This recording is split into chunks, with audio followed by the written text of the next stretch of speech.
तो ये मेरा पहला अनुभव है कि मैं नीचे देख कर लिख रहा हूँ। नहीं तो अब तक सामने देख कर लिखते थे, चाहे स्मार्ट बोर्ड हो चाहे वाइट बोर्ड हो। तो आप लोग को दिखेगा ना।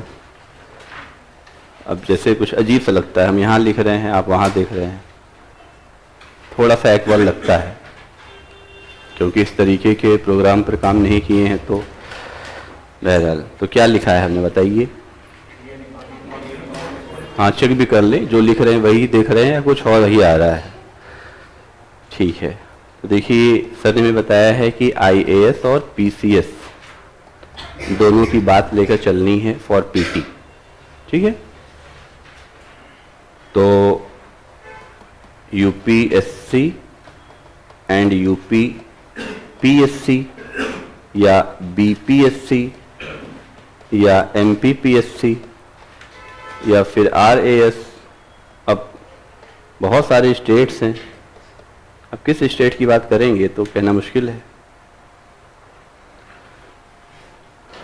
लेकिन हर स्टेट में तो इकोनॉमी वही होगी। हाँ, हर स्टेट का बजट अलग अलग हो सकता है, इकोनॉमिक सर्वे स्टेट का अलग अलग हो सकता है, लेकिन डिमांड कॉन्सेप्ट तो वही होगा, सप्लाई कॉन्सेप्ट तो वही होगा, मार्केट वही होगी। अब कोई कहे सर बिहार की इकोनॉमी पढ़ा दीजिए, तो बिहार की इकोनॉमी क्या पढ़ाएंगे, बिहार में तो वैसे भी कुछ नहीं है इकोनॉमी में। बिहार का बजट पढ़ा सकते हैं, तो बिहार पीसीएस देंगे तो बिहार का बजट बता देंगे, एमपी का बजट बता देंगे ना। इकोनॉमिक्स ऐसा सब्जेक्ट है कि कुछ अलग नहीं होता है इसमें, जैसे मैथमेटिक्स है वैसे इकोनॉमिक्स है। अब चूंकि हम प्रयागराज भी पढ़ाते हैं तो वहाँ पर बहुत सारे छात्र ऐसे आते हैं, पूछते हैं सर दरोगा की इकोनॉमिक्स पढ़ाएंगे। अब दरोगा की इकोनॉमिक्स कैसे पढ़ा सकते हैं, अब दरोगा की इकोनॉमिक्स क्या होती है हमें तो पता नहीं है। इकोनॉमिक्स तो इकोनॉमिक्स पता है। या फिर कहीं दरोगा की मैथमेटिक्स पढ़ा दीजिए, मैथमेटिक्स इज मैथमेटिक्स, समझ रहे हैं, इकोनॉमिक्स इज इकोनॉमिक्स। तो पहले यही समझ लें कि कुछ अलग से नहीं पढ़ना है या कुछ हम लोगों को विशेष नहीं करना है। तो पहले तो इकोनॉमिक्स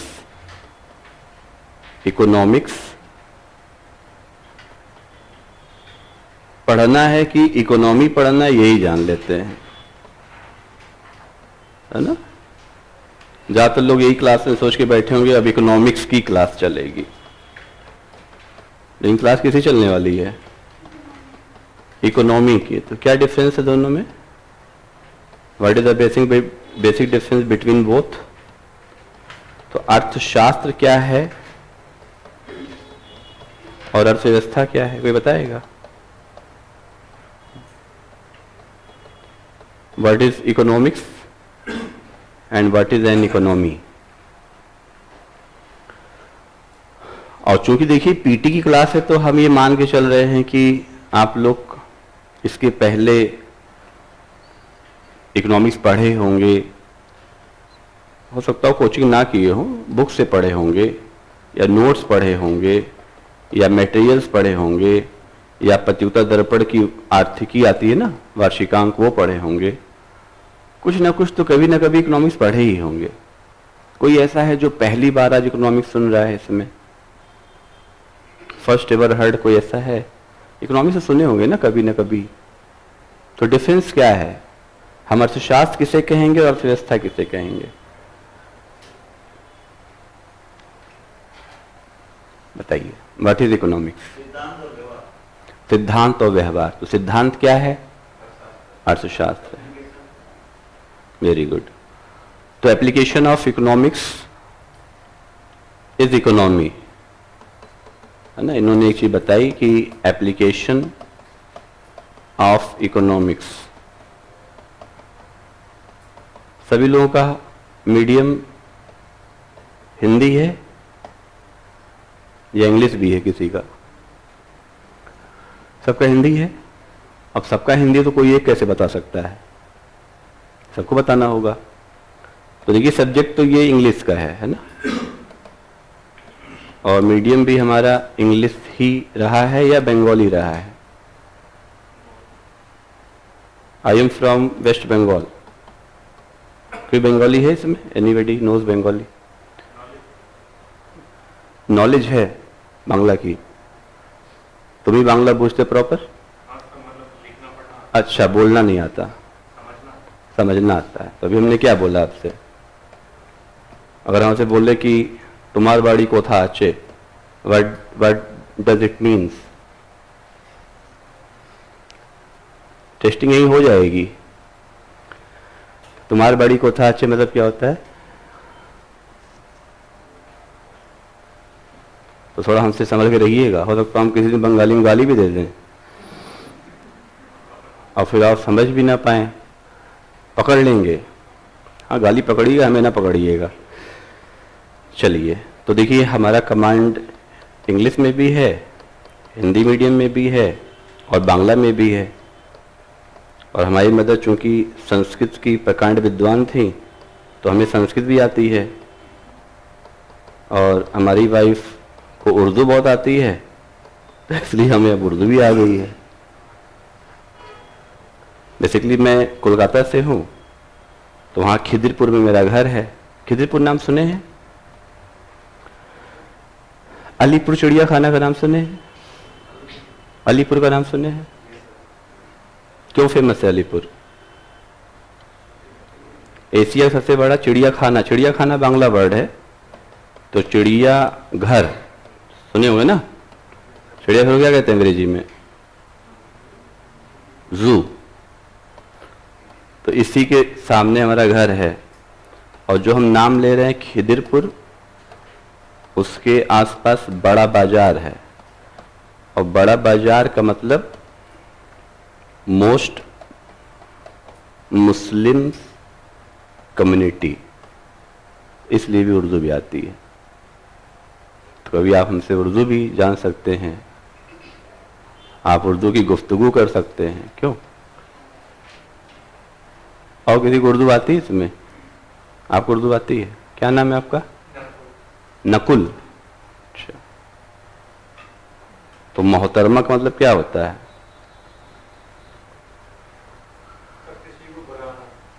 मोहतरमा किसी को बुलाना?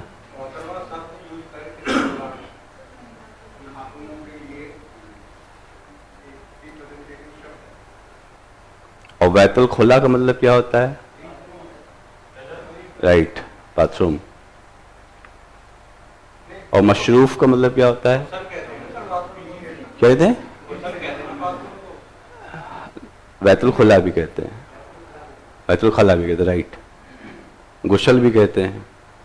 और मशरूफ मतलब शामिल होना, बिजी। ठीक है, तो भाषा की समस्या नहीं आएगी।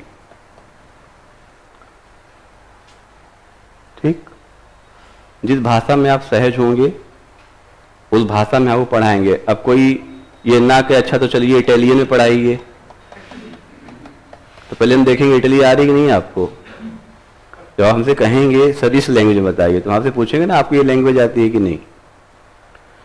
तो चलिए, आप हिंदी भाषा के सभी छात्र हैं, तो हम लोग हिंदी में ज़्यादा कम्युनिकेट करेंगे। अच्छा, हमने हिंदी थोड़ा बाद में सीखी है, और इसका हमें लाभ ये मिला है कि हमारी हिंदी बहुत शुद्ध है। देखिए, जो चीज़ सीखते हैं वो शुद्ध हो जाती है। क्यों? देखिए, आपने हिंदी सीखी नहीं है, इसलिए आपकी हिंदी थोड़ा सा एरर वाली है।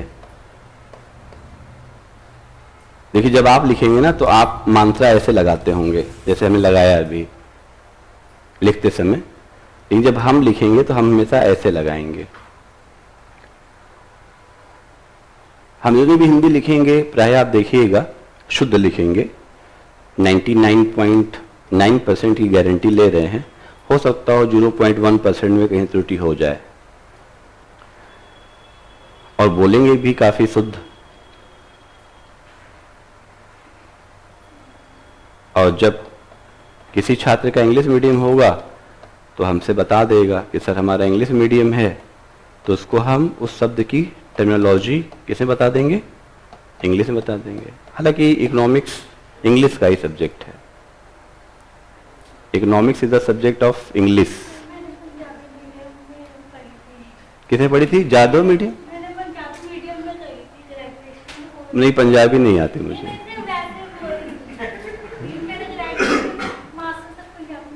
पंजाबी में तो लिखते किस में है आप? आपने पंजाबी मीडियम में पढ़ी है, आपको पंजाबी आती है। कहाँ से बिलोंग करती है आप? अच्छा अच्छा, चलिए, तो दोनों पंजाब में ही है। चलिए, आप कहाँ से बिलोंग करते हैं? राजस्थान से। तो वहाँ क्या बोली जाती है? राजस्थानी, हिंदी बोलते बेसिकली वहाँ भी। आप कहाँ से हैं? सीतापुर। अच्छा, सीतापुर में तो आपका अस्पताल बहुत बड़ा है, क्यों? सीतापुर में कहाँ है वो आपका अस्पताल? अच्छा, उधर ही लखीमपुर भी है शायद। आप कहाँ से हैं? उत्तराखंड से हैं आप। ओके, आप यूपी में कहाँ से हैं? लखनऊ से। आप? एटा से। मथुरा से। आप? यूपी बुलंदशहर। आप? हरियाणा से। राजस्थान। राजस्थान, बिहार, यूपी अयोध्या। अयोध्या बहुत जोर से बता रहे हैं आप। हरियाणा, यूपी। मुरादाबाद से हैं आप? अच्छा, मुरादाबाद में वो प्लेस कहाँ पर है? ठाकुर द्वारा है ना कहीं? पास में है आपके? उत्तराखंड। आपका? वो तो पंजाब से हैं आप। एमपी, हरियाणा, बिहार। अच्छा, मैं व्यक्तिगत जानकारी ले रहा हूँ, कोई बुरा तो नहीं लग रहा है ना यार? ये आदमी पढ़ाने है कि यहाँ पर देखिए, जान पहचान होना जरूरी है कि नहीं? तो मेरे ख्याल से 4-5 स्टेट के लोग हैं, कोशिश करिए कम से कम 36 स्टेट के लोग रहे हैं क्लास में। कितने स्टेट्स हैं अभी? कितने स्टेट है टोटल? यूनियन टेरिटरी और सामान्य राज्यों को मिलाकर।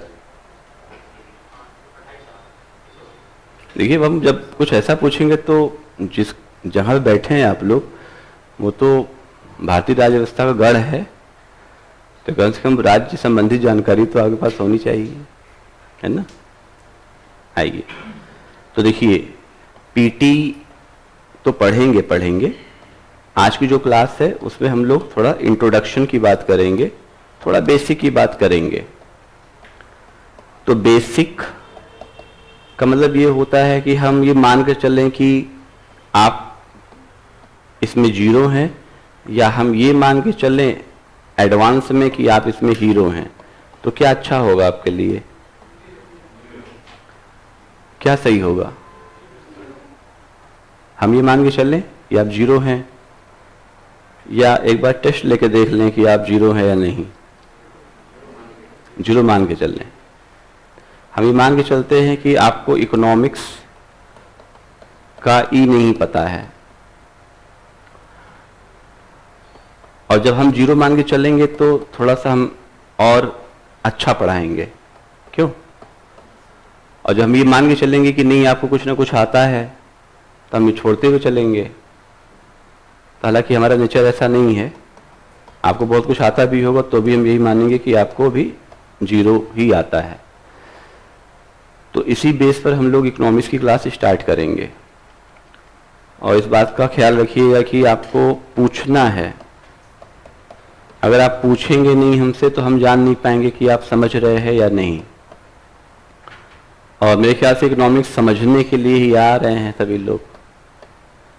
समझ रहे हैं या नहीं? देखिए, थोड़ा सा मुझे ये तरीका थोड़ा सा और लग रहा है, क्योंकि मेरा पढ़ाने का वे ऐसा नहीं है। मेरा पढ़ाने का वे काफ़ी कम्युनिकेटिव है। तो हम लोग ऐसे पढ़ाते, बोर्ड इधर रहता है, बोर्ड पे लिखते रहते हैं और कम्युनिकेट करते रहते हैं। अब थोड़ा सा एडजस्ट होने में टाइम लगेगा। अब जैसे यहाँ लिख रहे हैं और आप लोग वहाँ देख रहे हैं, तो ठीक है, कोशिश करते हैं। तो पूछिएगा सवाल। तो जैसे हमने पहली परिभाषा पूछी आपसे कि आप लोग क्या पढ़ने आए हैं, तो अर्थशास्त्र नहीं पढ़ने आए हैं आप इकोनॉमिक्स नहीं पढ़ने आए हैं, क्योंकि आपके सिलेबस में यही है ही नहीं प्राय देखिए आप बाहर यही बोलते हैं कि इकोनॉमिक्स पढ़ने जा रहे हैं, इकोनॉमिक्स की क्लास है। क्यों? आप प्राय इकोनॉमी की क्लास नहीं बोलते, इकोनॉमिक्स बोलते हैं। लेकिन इकोनॉमिक्स बोल सकते हैं अगर आप ये कहें कि हम इकोनॉमिक्स का जीएस पढ़ने जा रहे हैं। इकोनॉमिक्स एक ऐसा विषय है जिसमें ऐसे लिखा जाता है, इकोनॉमिक्स, देखिए जैसे लिख रहे हैं समझिए, इकोनॉमिक्स जीएस एंड सब्जेक्ट, ये देखिए ये ऐसे लिखा जाता है। तो उन्होंने कहा इकोनॉमिक्स सिद्धांत है। तो कौन कौन सा सिद्धांत है? तो इकोनॉमिक्स में माइक्रो पढ़ना पड़ता है, मैक्रो पढ़ना पड़ता है, ग्रोथ पढ़नी पड़ती है, मॉनिटरी पढ़ना पड़ता है,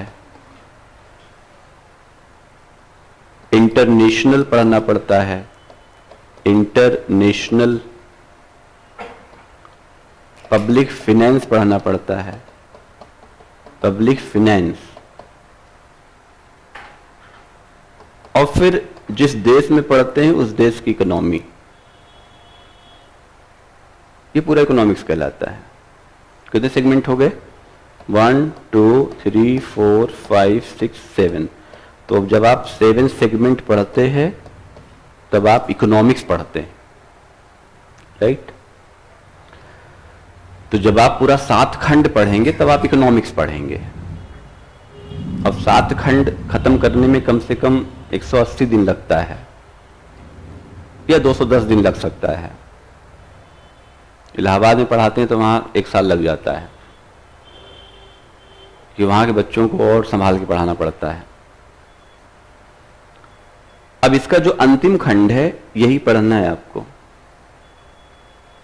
तो इकोनॉमी कुछ नहीं है, इकोनॉमिक्स ही है, और इकोनॉमिक्स में ही इकोनॉमी है। तो ये जो 7 खंड लिखे गए ये क्या है? इकोनॉमिक्स। लेकिन यूपीएससी या पीसीएस सिलेबस में क्या है? इकोनॉमी। लेकिन आईएएस में कई बार सवाल इकोनॉमिक्स से पूछ लिया है। जैसे एक बार पूछ लिया था अवसर लागत, अपॉर्चुनिटी कॉस्ट, पता होगा पेपर में। और पेपर की एनालिसिस करना होगा आपको खुद से, ठीक है? क्योंकि हमारी वीक में 2 क्लास होगी, इस बार तो 3 क्लास है आज को लेकर के। तो हमारी कोशिश रहेगी कि हम जितने भी वीक में आए एक टॉपिक कवर कर दें पीटी का। जैसे इसके बाद 25-26 को आएंगे तो हम 25-26 में economic growth and economic development cover कर देंगे। अभी आज हम कोशिश करेंगे इंट्रोडक्शन पूरा हो जाए लगभग 1.5-2 घंटे में। और कभी हमको आवश्यकता पड़ेगी तो हम संडे को भी रहते हैं दिल्ली में, तो संडे को भी बुला लेंगे आप लोगों को, ठीक है? अगर लगा कि नहीं और अच्छे से समझाना चाहिए।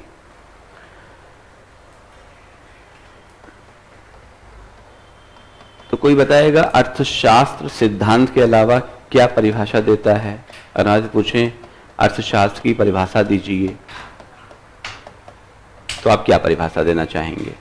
अर्थशास्त्र क्या है? क्या है अर्थशास्त्र? आप बताइए, क्या नाम है आपका? विजय। बताइए अर्थशास्त्र क्या है? What is economics? या कोई बताए जिसको आ रहा हो, बताइए, कुछ तो बताइए। किसकी?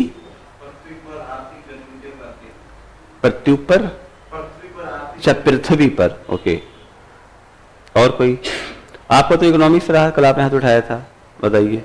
बताया ना हाथ आपने? क्या है परिभाषा, डिफिनेशन क्या है? पंजाबी में ही बताइए, पंजाबी पढ़ी होंगी, याद नहीं आ रहा है। और कोई बताए? कुछ? हाँ, धन का अध्ययन। बैठ जाइए। और कोई कुछ आपको आइडिया है?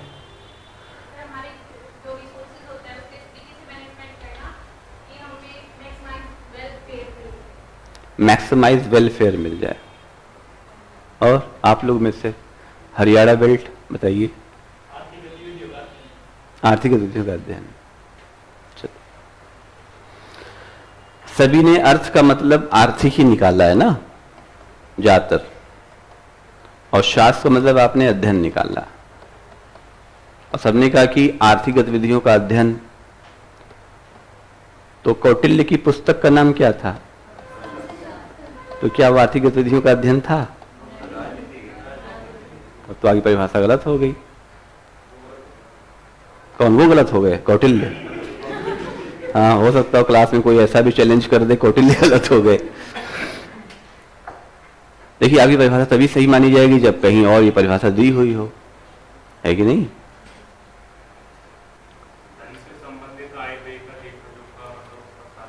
और धन क्या है? अर्थ क्या है? धन। धन क्या है? अर्थ। तो अनर्थ हो जाएगा। धन किसे कहते हैं?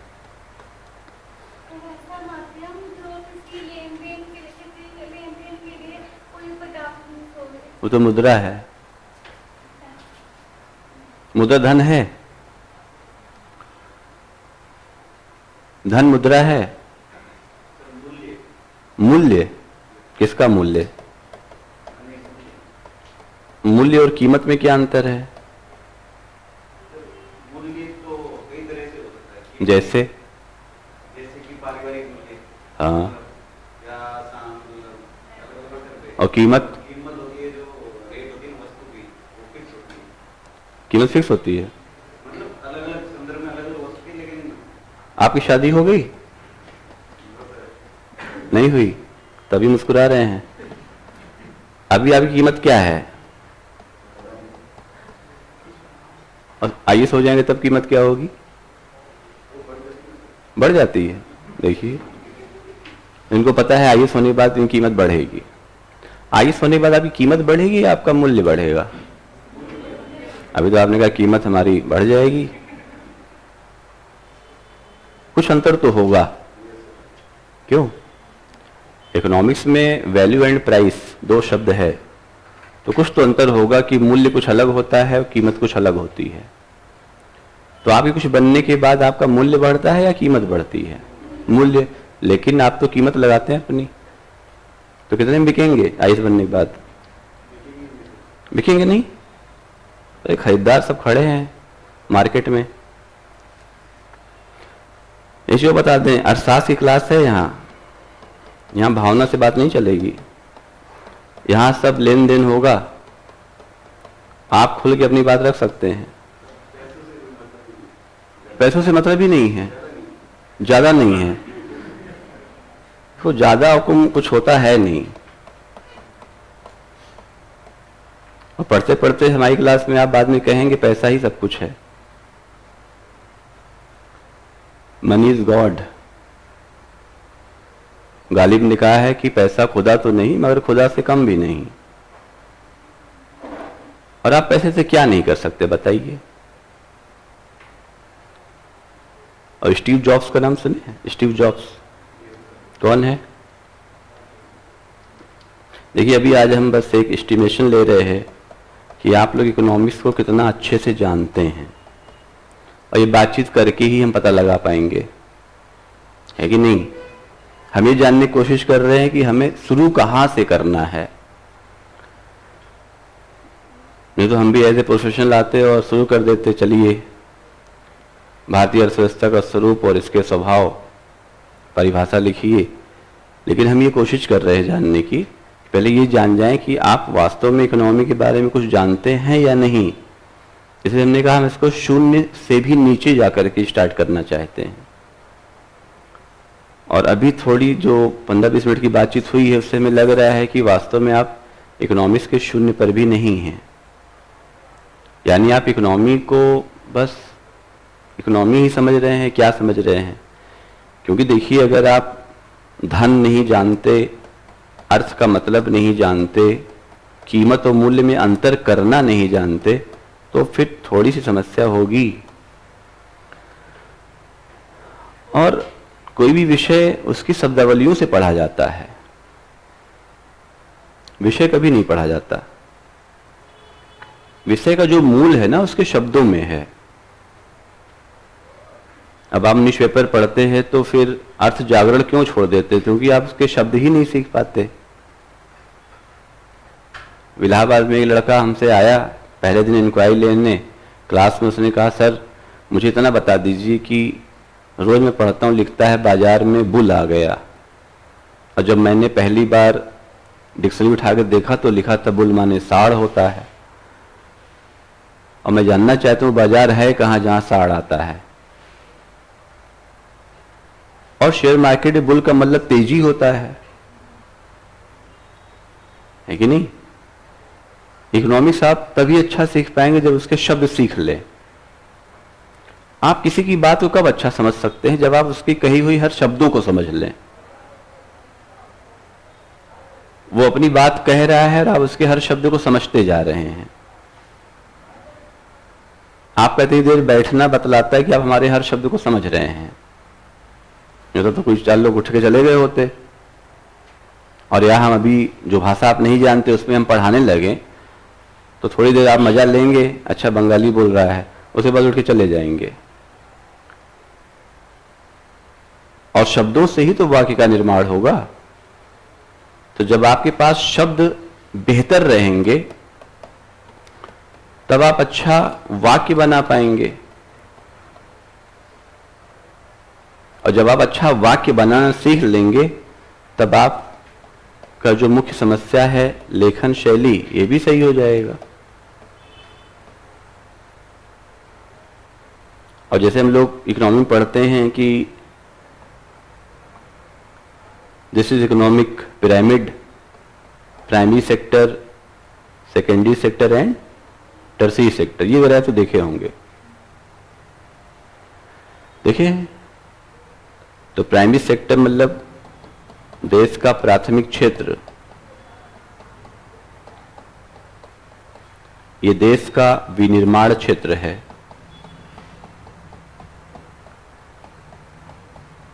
ये सेवा क्षेत्र है।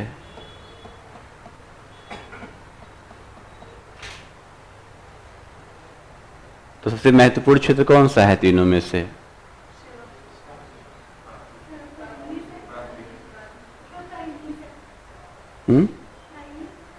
हमने कहा सबसे महत्वपूर्ण क्षेत्र कौन सा है? हम आपसे पूछें सबसे आवश्यक क्षेत्र कौन सा है? ये 2 शब्द हो गए। महत्वपूर्ण और आवश्यक में अंतर है। क्यों? आपके लिए पैसा महत्वपूर्ण है या शिक्षा महत्वपूर्ण है?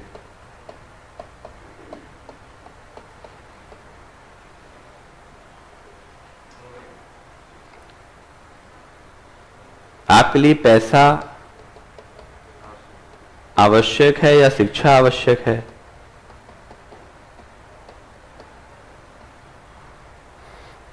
बताइए। इसलिए मेंस अच्छा लिखना है तो सही शब्दों का पता होना चाहिए।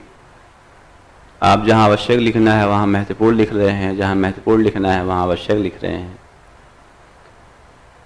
और इसलिए कॉन्सेप्ट भी आपके थोड़ा सा गड़बड़ हुए होंगे अभी तक मैं जो जानकारी ले पा रहा हूं आपसे। तो प्राइमरी सेक्टर हमारे लिए इंपॉर्टेंट है या कंपलसरी है? और आवश्यक का मतलब तो पहले जानना होगा ना। अगर कोई चीज ये है, आप कहते हैं कि अगर ये महत्वपूर्ण है तो आप महत्वपूर्ण के बारे में जानेंगे, या कहते हैं नहीं पैसा हमारे लिए आवश्यक है तो उसके पीछे कुछ रीजन देंगे। और देखिए कोई भी बात विदाउट रीजन हो नहीं सकती। हम जितना भी पढ़ाएंगे सबके पीछे कुछ ना कुछ रीजन होगा, क्योंकि economics is a rational subject. और बड़े बड़े अर्थशास्त्री कहते हैं कि economics is a logical subjects and their consumers are rational. अर्थशास्त्र एक तार्किक विषय है जिसके उपभोक्ता तार्किक माने जाते हैं। तो हम ये मान के चलते हैं कि आप सभी लोग लॉजिकल हैं, कोई ऐसा काम नहीं करेंगे जो इलॉजिकल हो, और आप जीवन में ऐसा कोई काम करते नहीं है जो अतार्किक हो। ये अलग बात है, उसका परिणाम अतार्किक हो सकता है। आप कोई भी काम करने जाते हैं तो एक बार सोचते हैं अच्छा इससे हमें क्या बेनिफिट होगा, अब उसका परिणाम तो बाद में आएगा।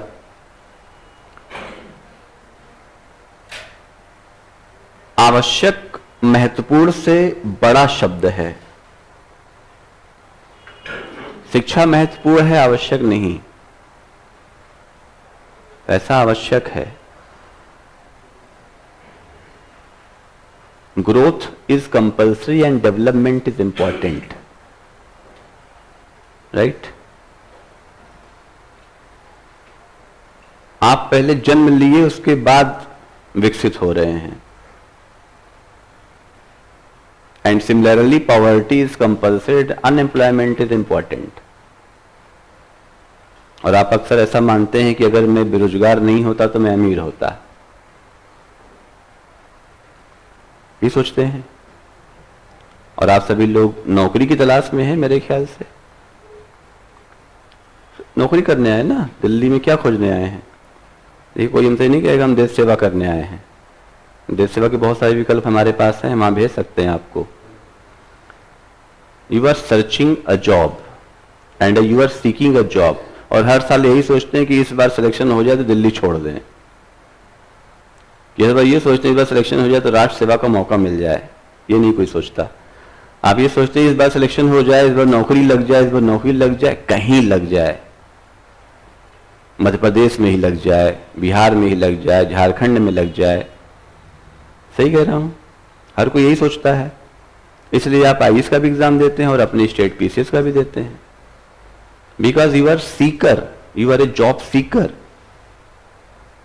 And according to John Maynard Keynes, unless you are a job seeker, then you are in a status of unemployment if you are not getting a job, and if you are not getting a job then you are in a status of unemployment, otherwise you are not in unemployment, you are in employment. तो John Maynard Keynes कहते हैं कि अगर आप काम खोजते हैं और काम नहीं मिल रहा है तब बेरोजगार हैं। तो क्या आप लोग काम खोज रहे हैं?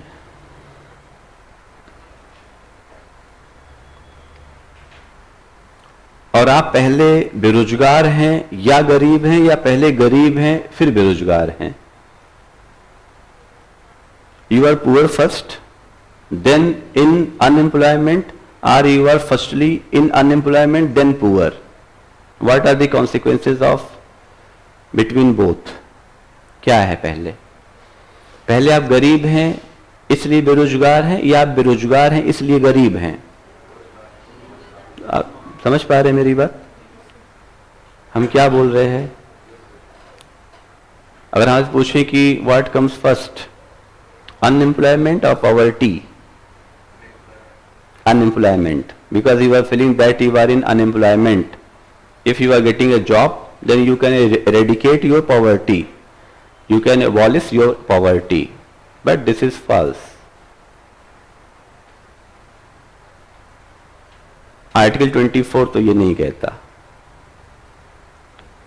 The working population of India is between 15 years to 59 according NCERT, and according to Niti Commission 15 years to 64 years. आप कार्यशील जनसंख्या में कब आते हैं? 15 साल से 64 वर्ष की एज में ना. आप 15 साल से पहले काम नहीं कर सकते, क्योंकि ये बल श्रम निषेध की श्रेणी में आ जाएगा. इसका मतलब आप काम करने के लिए एलिजिबल तब तक नहीं होंगे जब तक आप 15 वर्ष के हो ना जाएं. और अपराध है भारत में, अगर 15 साल से पहले कोई लड़का काम कहीं करता हुआ पाया जाए, या कोई माता पिता अपने बच्चों से काम करवाते हैं, तो अपराध की श्रेणी में आएगा. और किसी आर्टिकल में नहीं है कि आप किस उम्र से खाना खा सकते हैं. And poverty is direct belongs to hunger. और मेजरमेंट ऑफ पॉवर्टी है क्या? Calorie. and calorie is the unit of energy. Energy is the work done, and work done in physics is F into d cos theta, right? Work is energy.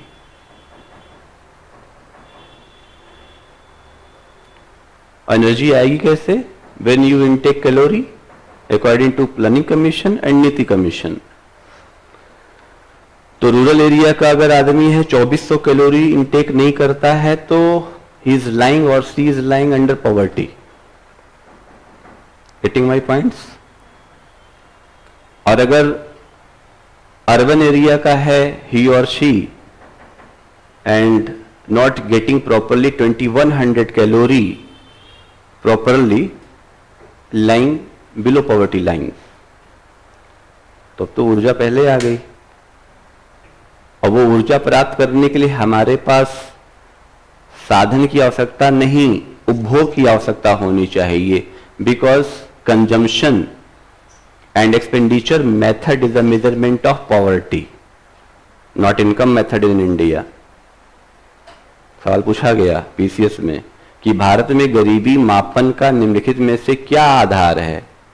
आय या व्यय या उपभोग या तीनों? उपभोग. हम कंजम्पशन मेथड की बात करते हैं और 2 मिनट लगेगा, हम सिद्ध कर देंगे you are poor, that's why you are in unemployment. और ये भी सिद्ध कर देंगे कि आप बेरोजगार नहीं हैं और बेरोजगारी का संबंध गरीबी से है ही नहीं. सपोज दैट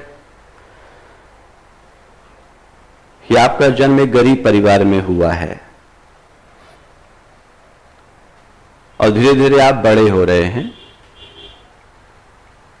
और आपके बड़े होने के लिए सिर्फ वक्त बीतना चाहिए और कुछ करने की आवश्यकता तो है नहीं.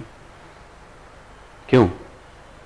आप जिस उम्र में हैं उस उम्र के उतने साल पहले उतने कम उम्र के रहे होंगे, या कोई आज अगर 20 साल का है तो कोशिश करके कल वो 21 का हो सकता है. अगर वो 20 साल 11 महीने कुछ दिन का ना हुआ हो तो अगर वो अभी भी 20 साल का हुआ है तो कल 21 का नहीं हो सकता. कि हो सकता है? नहीं हो सकता. और आपका जन्म एक गरीब परिवार में हुआ, अब आप धीरे धीरे बड़े हो रहे हैं and you are not taking proper vitamins, carbohydrate and proteins and you are now under malnourishment, और आप कुपोषण का शिकार हो रहे हैं. और फिर आप 16 साल के हो गए, now you are in working population. और गांव में किसी जमींदार ने आपसे कहा चलिए आइए आपको काम देते हैं और ये हल उठाइए जरा. हल समझते हैं ना? और हल लगभग 150 किलो का है या 1.5 कुंटल का है और आप लगभग 25 किलो के हैं. And you are getting a job but you are not able to receive that job. क्योंकि आप गरीब थे इसलिए कुपोषित हुए, इसलिए भारी सामान उठा नहीं सकते. रोजगार तो है मगर आप कर नहीं सकते. अगर आप अच्छे परिवार में पैदा हुए होते, अच्छा पोषण हुआ होता, अच्छी हेल्थ होती तो आप ठेला भी खींच सकते थे, आप रिक्शा भी खींच सकते थे. That's why poverty comes first, then unemployment. और बेरोजगारी का मतलब सिर्फ इतना होता है, बेरोजगारी, बेरोजगारी,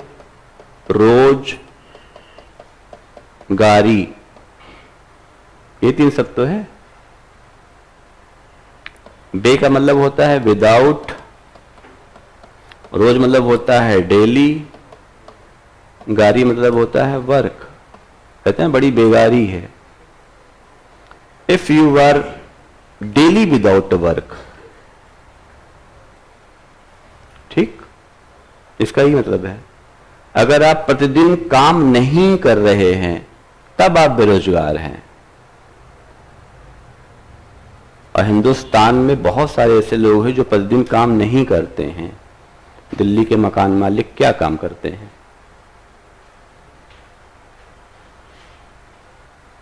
कुछ काम करते हैं, but they are getting so much money, they have huge money, and their children are also not preparing for civil services.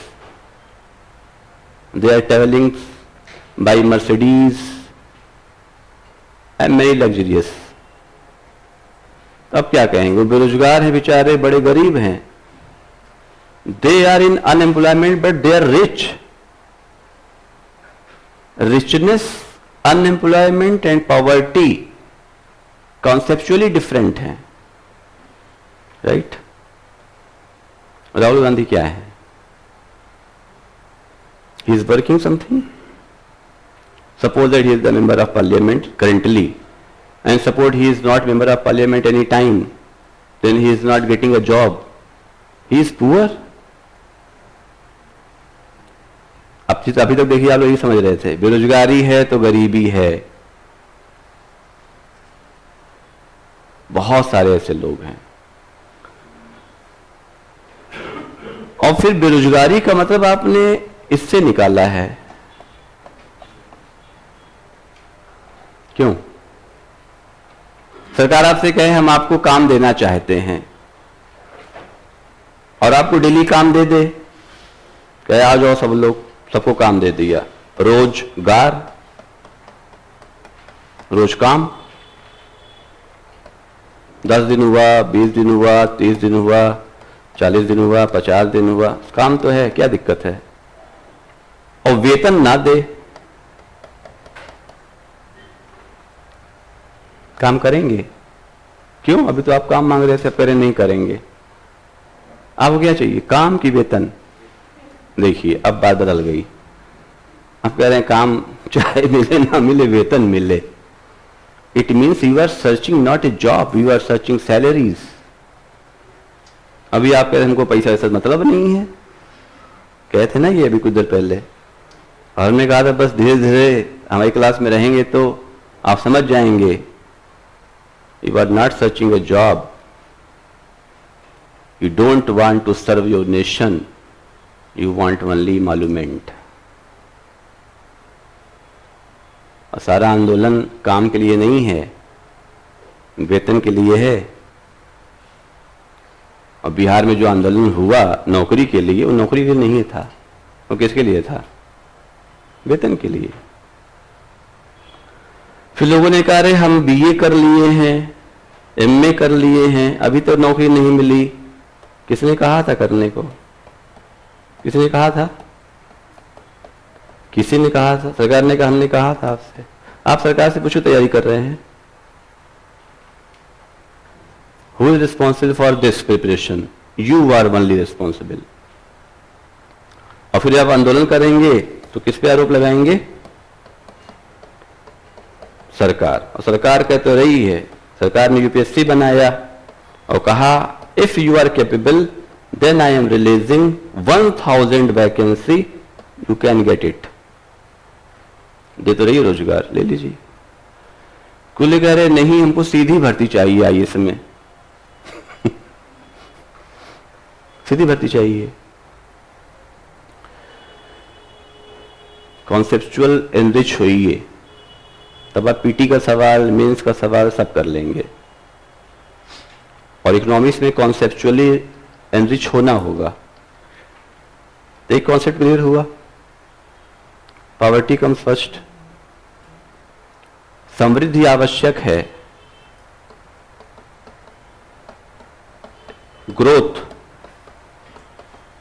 growth is not important, growth is compulsory.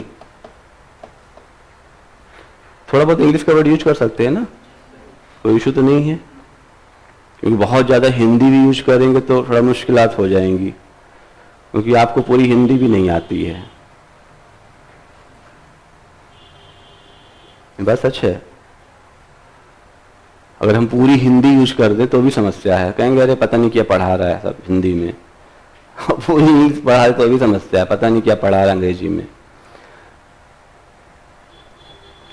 Actually आप जिस प्लेटफॉर्म पर है, जहां बैठे हैं आप, वहां से आपको हम ही लोग दिखते हैं तो सारी कमियां सामने वाले में नजर आती हैं.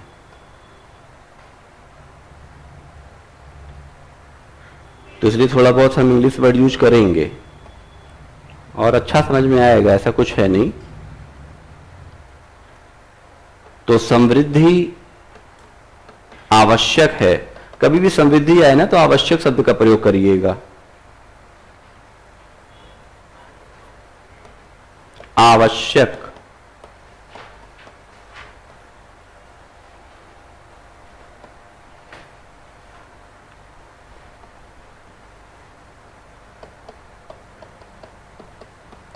डेवलपमेंट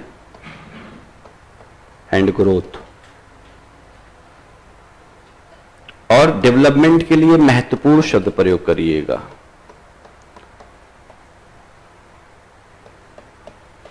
तो भारत के लिए विकास जरूरी है या समृद्धि?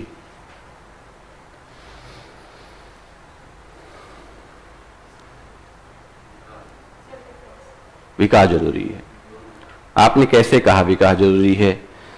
अगर आप विकास कह रही हैं विकास जरूरी है, तो आप विकास के बारे में जानती हैं, तो बताइए विकास क्या है?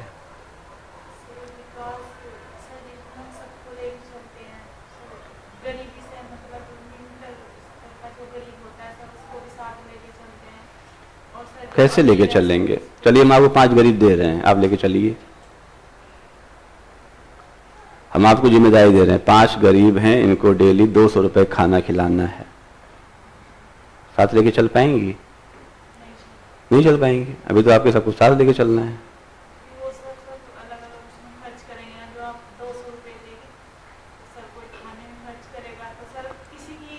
कोई पीने में करेगा, बोल सकते हैं, कोई दिक्कत नहीं है।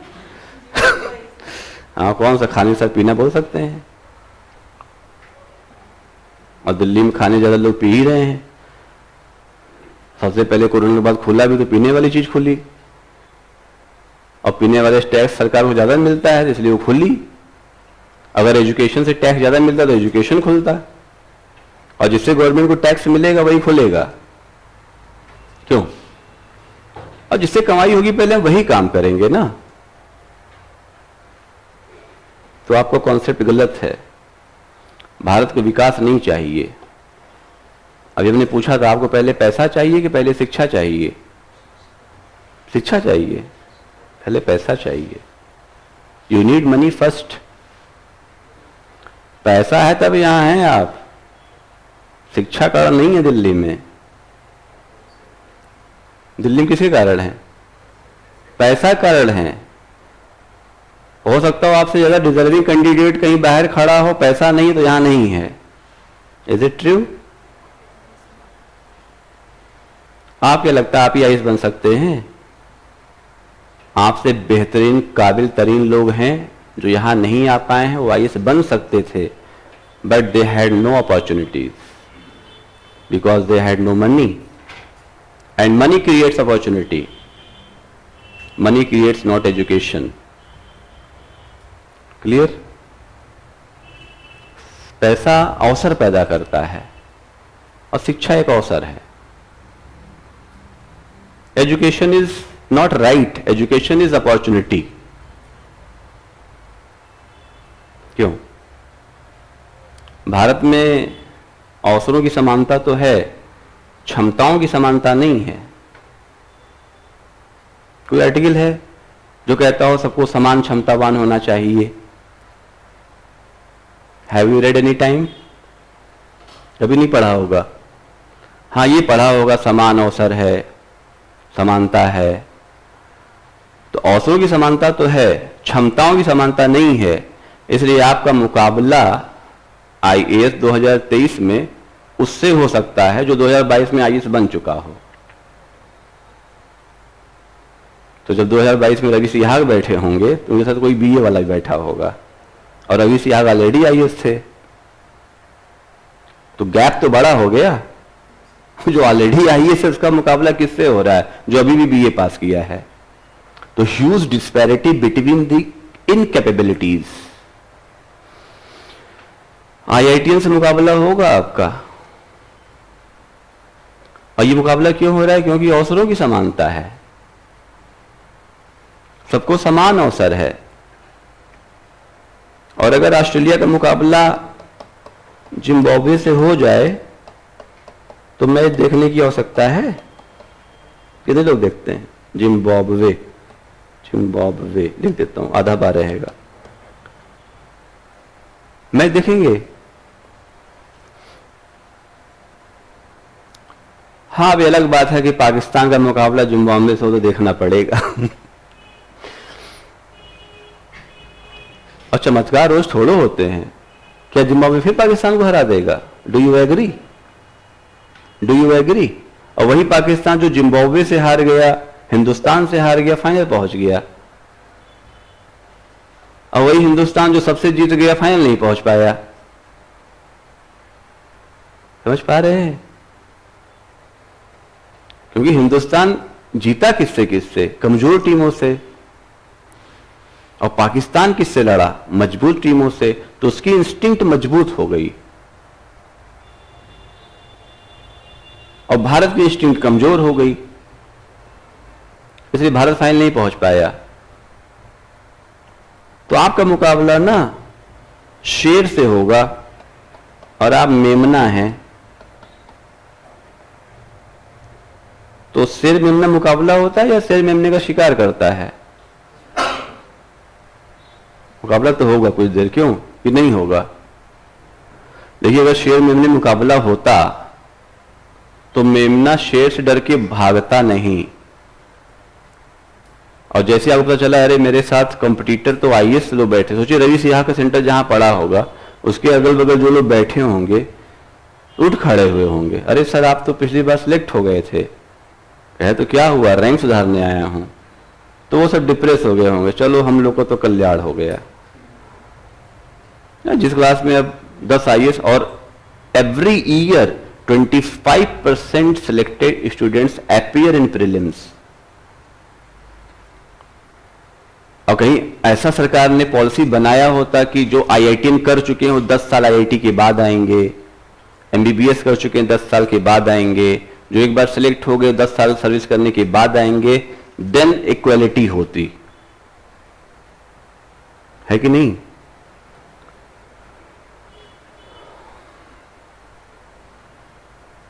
तो सब ग्रोथ की कहानी है। विकास बहुत पीछे है अभी भारत में। भारत आर्थिक विकास वाला देश है या आर्थिक समृद्धि वाला देश है? माली पीटी में आ जाइए, भारत कैसा देश है? भारत आर्थिक समृद्धि वाला देश है या आर्थिक विकास वाला? आर्थिक विकास वाला। हम 10 सवाल पूछ लेंगे, आप 10 गलत उत्तर देंगे। यही इकोनॉमिक्स है। क्योंकि आपने इकोनॉमिक्स को ना सिर्फ सुना है, महसूस नहीं किया है। हम आपको महसूस कराएंगे, आप रियलाइज करेंगे। और जिस दिन आप अर्थ समाचार पढ़ने लगेंगे, उस दिन आप समझ जाइएगा कि अब आप आईएएस का पीटी, पीसीएस का पीटी और कहीं कहीं का पीटी, तालिबान का पीटी, पाकिस्तान का पीटी। पाकिस्तान में पीपीएस होता है, पता ही नहीं। जैसे हिंदुस्तान में आईएएस होता है, वैसे पाकिस्तान में पीएएस होता है। पाकिस्तान एडमिशन हूबहू वही है, वही सिस्टम। वहां भी जिलाधिकारी है और है तो अपना ही देश, कौन सा अलग हो गया? तो जो यहां है फॉलोइंग, वही वहां भी है। तो कभी मौका मिले वहां फॉर्म भरने का, पीएएस ट्राई करिए, आपको बगल में ही है। हाँ, पंजाब राजस्थान के भी जस्ट बॉर्डर में ही है, एंट्री ले लीजिए। और India is the nation of certificates. India is the nation of certificates. And how would you justify that you are OBC, general, SC or ST? Basis of certificates, right? और आपसे पूछे आप क्या हैं, आप कहेंगे हम जनरल हैं। पूछे आप क्या, आपने कहा ओबीसी। हमने कहा how would you justify that you are OBC? आप कहेंगे आई हैव सर्टिफिकेट। और हम पूछे यू आर इन एपीएल और बीपीएल, आपने कहा no I am in BPL. हमने कहा but you are not looking in BPL, आपने कहा I have certificate. Because you have lots of certificates and you prove that your income is below then poverty line, actually extreme poverty line. और भारत में गरीबी रेखा नीचे आने के लिए सरकार ने क्या बनाया, card, red card, white card, yellow card.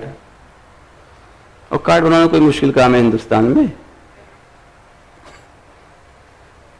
Card बनाना कोई मुश्किल काम है? अमर सेन ने कहा कि गरीब गरीब है, वो खुद को साबित तो करे पहले। पुअर इज पुअर, साबित कैसे होगा वो गरीब है? देखिए, साबित करना बड़ा मुश्किल एक चैलेंज है कि नहीं? अब मान लीजिए इनको पकड़ के ले गए पुलिस वाले, विजय को, विजय नाम है आपका,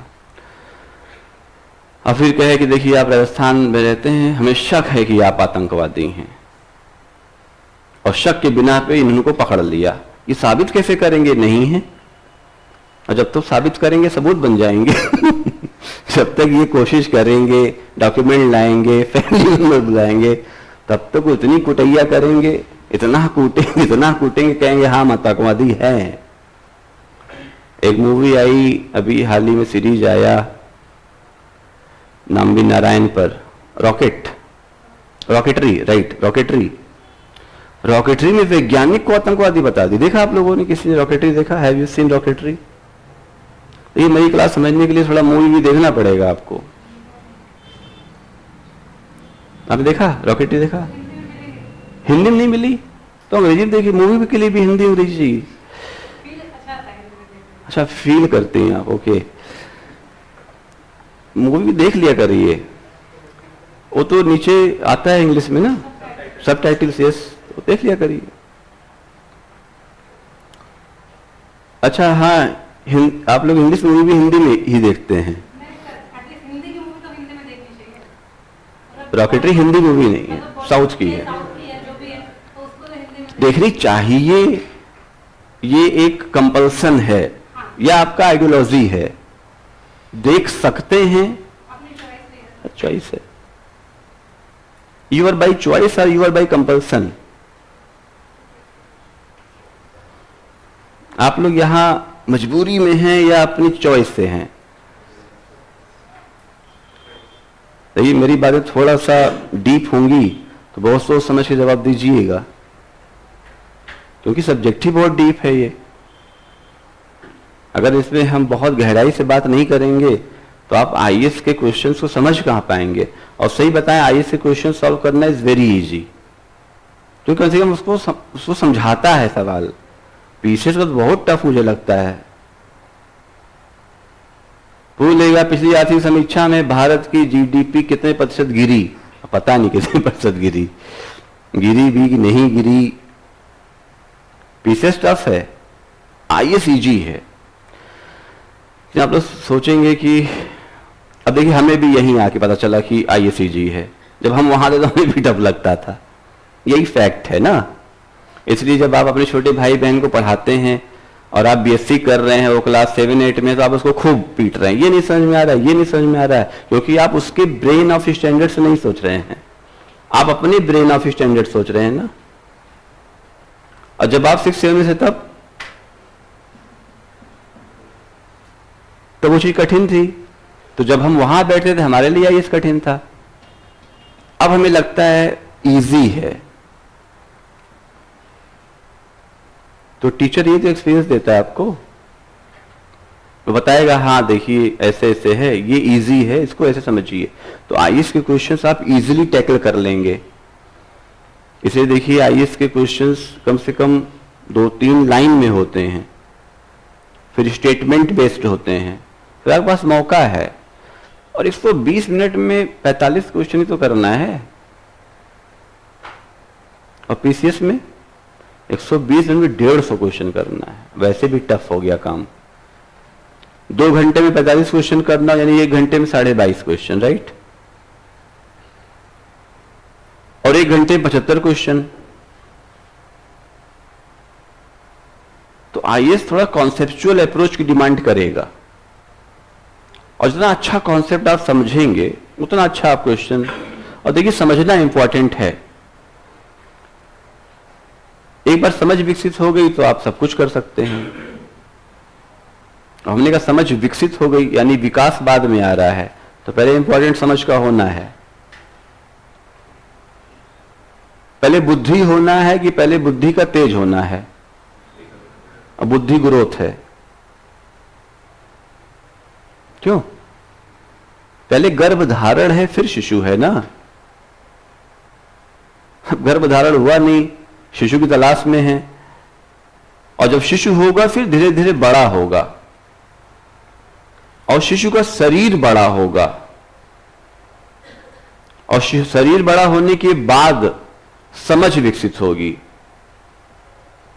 और हर स्टेज पे देखिए आपकी समझ विकसित होती है, यानी विकास ग्रेजुएट है, धीरे धीरे आता है, ग्रोथ एकाएक आ सकता है। इसलिए इस वाले डायग्राम में जो हमने बनाया था अभी, इसमें देखिए डेवलपमेंट नीचे है, एट लोअर स्टेज।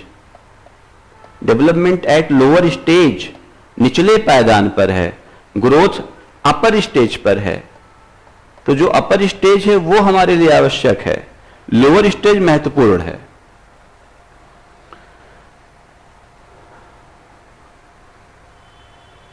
समृद्धि होने के लिए विकास की आवश्यकता नहीं है, लेकिन विकास होने के लिए समृद्धि की आवश्यकता है। क्यों? शिक्षित होने के लिए कॉपी पेन ये सब चाहिए ना। कैसे शिक्षित हो जाएंगे आप? इसका मतलब यह है कि दो शब्द जो बताया हमने, आवश्यक और महत्वपूर्ण, उसको आप फ्रीक्वेंटली हर जगह नहीं यूज कर सकते हैं। इसलिए आपको क्षमतावान होना होगा, पहले समृद्धिशाली होइए। और जब हम समृद्धि बोलेंगे, समृद्धि, तो आप समृद्धि मत लिखिएगा, ये अलग शब्द है। This is growth and this is prosperity, and prosperity comes by growth. Via growth ना।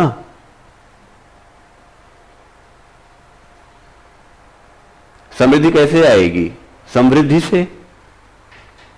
आप समृद्धिशाली कब बनेंगे? जब आपके पास ग्रोथ होगी, जब आपके पास पैसा होगा, धन होगा, संपत्ति होगी, अर्थ होगा। अर्थ में पुरुष जोड़ दीजिए तो पुरुषार्थ हो गया। पुरुष वही अच्छा है जो अर्थ अर्जन करे। अब प्राचीन समय में चले गए, पुरुषार्थ का और कोई मतलब नहीं है। There is no another meaning of manhood. The manhood meaning is that man is man who can earn money. पुरुष का संबंध अर्जन से है, पढ़े होंगे प्राचीन इतिहास में। महिला का संबंध सृजन से है। तो पुरुष अर्जन है और महिला सृजन है। दुर्भाग्य हमारा सृजन कमजोर है, इसलिए हम सृजन संबंधित योजनाएं चलाते हैं। महिला सशक्तिकरण, बेटी बचाओ, बेटी पढ़ाओ, सुकन्या समृद्धि योजना, कोई भी योजना बता दी जो पुरुष के नाम से हो। कोई योजना याद आ रही है? कोई योजना याद आ रही है?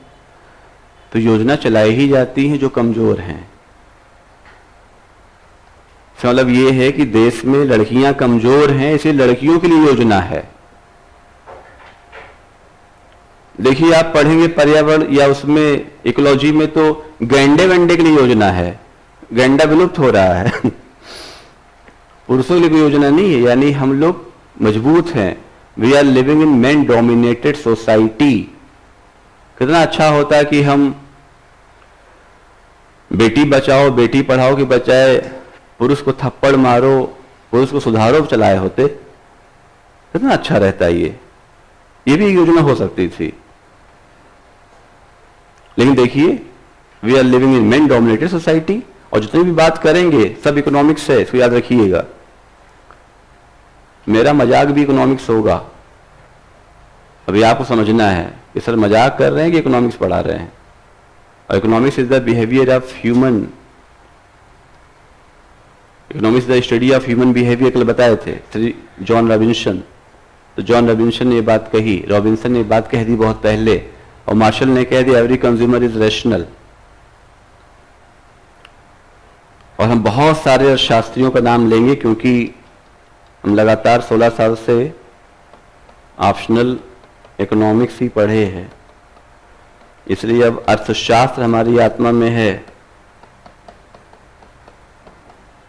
अर्थशास्त्र हमारी आत्मा हो गई है। ये 2 का पहाड़ा आपकी आत्मा में है ना। कितना भी डेंगू हो जाए, कोई पूछे 2 दूनी क्या निकलेगा, कि भूल जाएंगे 2 दूनी 8। अरे 8 कैसे हुआ? कुछ चीजें आपके 6th सेंस में चली गई, भूल नहीं रही हैं। मरने लगे, suppose that you are now going to die. अब मरेगा तो हर कोई ना, कोई है जिसमें कह दे मैं नहीं मरूंगा या मरूंगी। और अंतिम समय पर भी कोई आपसे पूछेगा कि कान में जाके कि दादी 2 दूनी, कहेंगे बेटवा 4 होता है, 4। 6th सेंस, कुछ चीजें आपकी 6th सेंस में चली गई हैं। वो कैसे गई होंगी बताइए? How is it possible? Suppose एक लाइट चली जाए और आपके सामने खाने की चीज हो, खाना कहां? यहां जाएगा, ऑटोमेटिकली खाना कहां जाएगा? मुंह में। बिकॉज आपने बहुत प्रैक्टिस किया है इस हाथ को यहां तक ले जाने के लिए, हर दिन प्रैक्टिस हो रही है। सब्जेक्ट प्रैक्टिस बेस्ड है। तो देखिए, जब हम 16 साल से लगातार पढ़ रहे हैं, पढ़ा रहे हैं, तब ये हमारे बिल्कुल एकदम सोल में है, एकदम सोलमेट यही है। तो जब हम शास्त्र से जितनी चीजें सीख सकते हैं, जितना एक्सप्लॉयटेशन हमारा कर सकते हैं, आप करिए, ये आपके हाथ में है। क्योंकि हमने ये सुन रखा है कि दिल्ली में जो बढ़िया टीचर है वो पूछने नहीं देते क्लास में, लेकिन हम आपको पूछने देंगे, इसका मतलब ये नहीं कि हम खराब टीचर हैं। आने जाके कहो तो सर ऐसे हैं, पूछने ही देते हैं बहुत ज्यादा। जो पूछने देगा वो अच्छा टीचर है, क्योंकि उसको कॉन्फिडेंस है ना कि आप जो पूछेंगे हम बता देंगे। हमने कल भी कहा अगर नहीं बता पाएंगे तो कल बताएंगे, गलत नहीं बताएंगे, एनालिसिस करके बताएंगे। लेकिन आप पूछेंगे तो बताएंगे जरूर। लेकिन हमें अभी जो अपना 7-8 साल का एक्सपीरियंस है पढ़ने का, 13 में इंटरव्यू के बाद जो पढ़ाने का एक्सपीरियंस है 14 से, वो ये है कि अभी तक बहुत कम छात्र ऐसे मिले हैं कि कुछ पूछे हो और हम कहें अरे ये क्या पूछ लिया आपने। तो आप एकदम बिंदास होके पूछ सकते हैं, समझ सकते हैं, पीटी के क्वेश्चन सॉल्व कर सकते हैं। तो उसका एक तरीका है, हम आपको चैप्टर वाइज पढ़ाते जाएंगे, आप चैप्टर वाइज पीटी के क्वेश्चन सॉल्व करते जाइए। कैसे पता चलेगा हम अच्छा पढ़ा रहे हैं? हम पढ़ा लें और आपसे सवाल बन जाए तो अच्छा पढ़ा रहे हैं। क्यों? हम पढ़ाएं और आप सवाल ना बना पाए तो कोई मतलब नहीं है पढ़ाने का। एक तो स्टैंडर्ड ये है। दूसरा ये, हम पढ़ाएं फिर आप एग्जामिनेशन में जाएं और फिर आप कहें अरे वाह मजा आ गया पेपर देख के। तो हर चीज में वक्त लगता है। अभी हमने कहा आप कल 1 साल बड़े नहीं हो जाएंगे, या आपका मन हुआ आम खाने का तो दिसंबर में आम खा लेंगे। आम के लिए जुलाई तक का इंतजार करना पड़ेगा। मैच्योरिटी डिमांड्स टाइम, परिपक्वता समय मांगती है ना। तो इसलिए आप इकोनॉमिक्स धीरे धीरे सीखेंगे।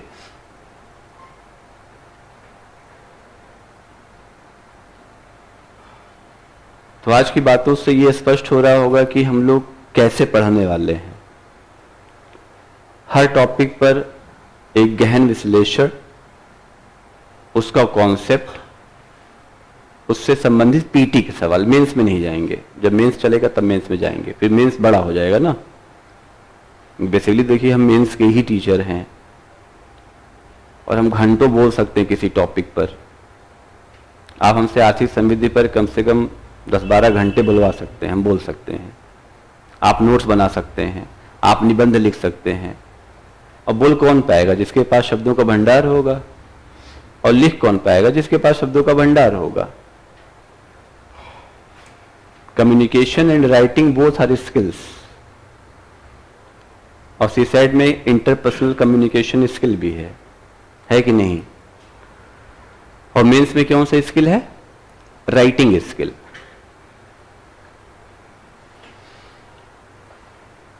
तो आप तय करिए कि आपको पढ़ना है या सीखना है। डिसाइड करिए फटाफट, क्या करना है? आपको सिर्फ पढ़ना है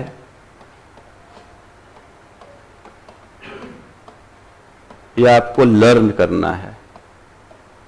लर्न इज मोस्ट इंपॉर्टेंट। आप सीखिए किसी चीज को। आप किताबें पढ़ते हैं, सीखते थोड़ा ना है। क्यों? आप न्यूज़पेपर पढ़ते हैं, सीखते नहीं हैं। तो जब आप अपना ये अप्रोच छोड़ देंगे कि हम चलो पढ़ने नहीं, चलो सीखने, चलो सीख कर आए, और जब आपका लर्निंग अप्रोच हो जाएगा तो वो वही अर्निंग अप्रोच हो जाएगा। Learn is earn. रीडिंग वगैरह काम देगी नहीं सिविल में। जमाना लद गया। जो हमारे सर, आपके सर देते थे एग्जाम, तब के टाइम का था, भारत के 14वें राष्ट्रपति निम्नलिखित में से कौन है? अब ये नहीं आएगा। तो आप सीखिए। और देखिए, जो हमारा टैलेंट है, अगर हम आपको नहीं सिखा पाए तो वो हमारे लिए बेकार है।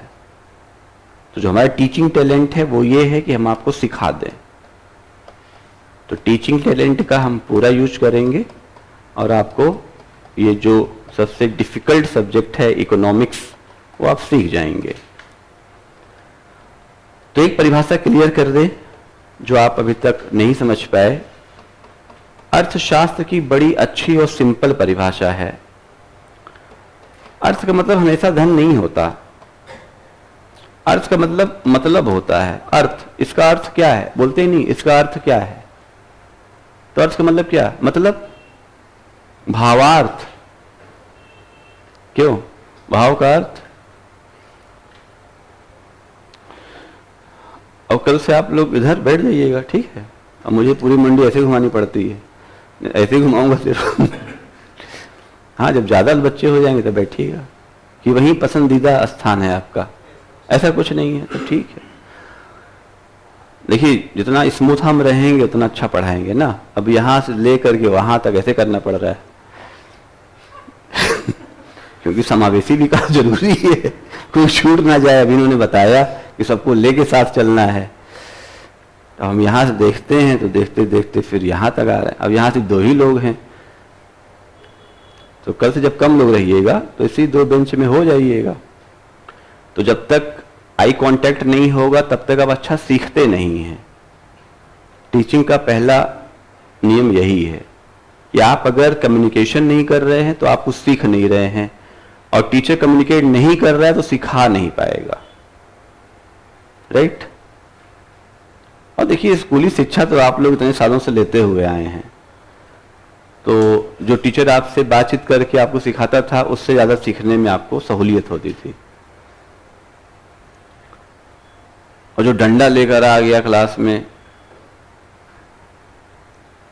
अच्छा, कुछ टीचर ऐसे होते थे जो, मेरे यहाँ एक भट्टाचार्य थे कोलकाता में, तो वो जुलाई में 1 जुलाई को आते थे क्लास में, और जो क्लास में सबसे कमजोर लड़का होता था उसको बुला करके बहुत मारते थे, बहुत ज्यादा, अब बगैर किसी बात के। जब मैं 12th पास आउट हुआ तो मैंने उनसे जाके पूछा कि सर, आप वर्षों तक ये ट्रिक अपनाते रहे, ये था क्या? उन्होंने कहा, बेटा ये इसलिए था ताकि उस दिन क्लास के सब बच्चे डर जाएं कि बड़ा खतरनाक टीचर है, और साल भर में आराम से काम करता था। लेकिन बलि तो उसकी चढ़ जाती थी जो कमजोर होता था। मजबूत लड़के को नहीं मारते थे, जो क्लास में सबसे कमजोर होता था। ये ट्रिक कैसी थी? उनके लिए अच्छी थी नहीं, एकदम साल भर शांति, तो उनसे बच्चे डरे रहते थे।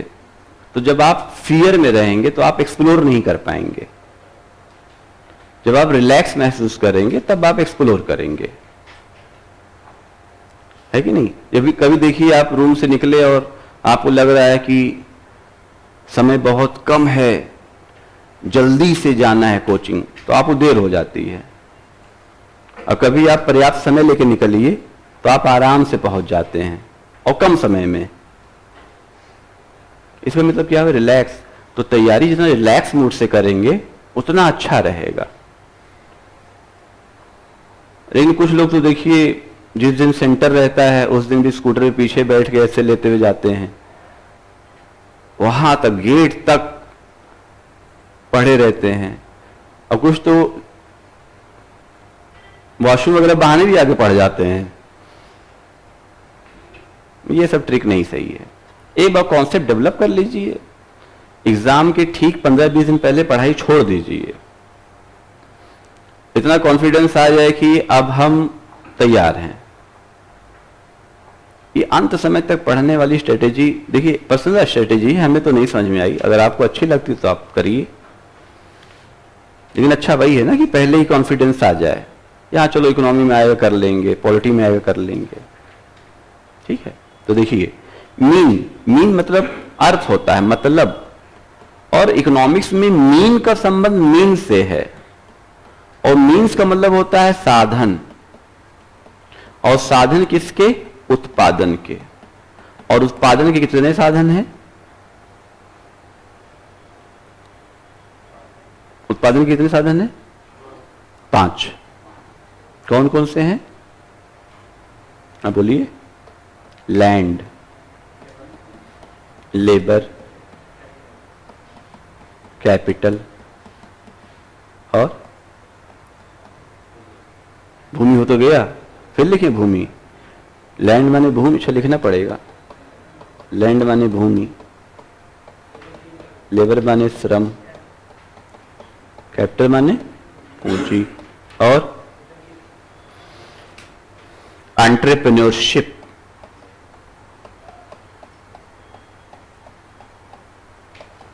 उद्यम एंड ऑर्गेनाइजेशन, संगठन। अब परिभाषा क्या होगी? Study of production means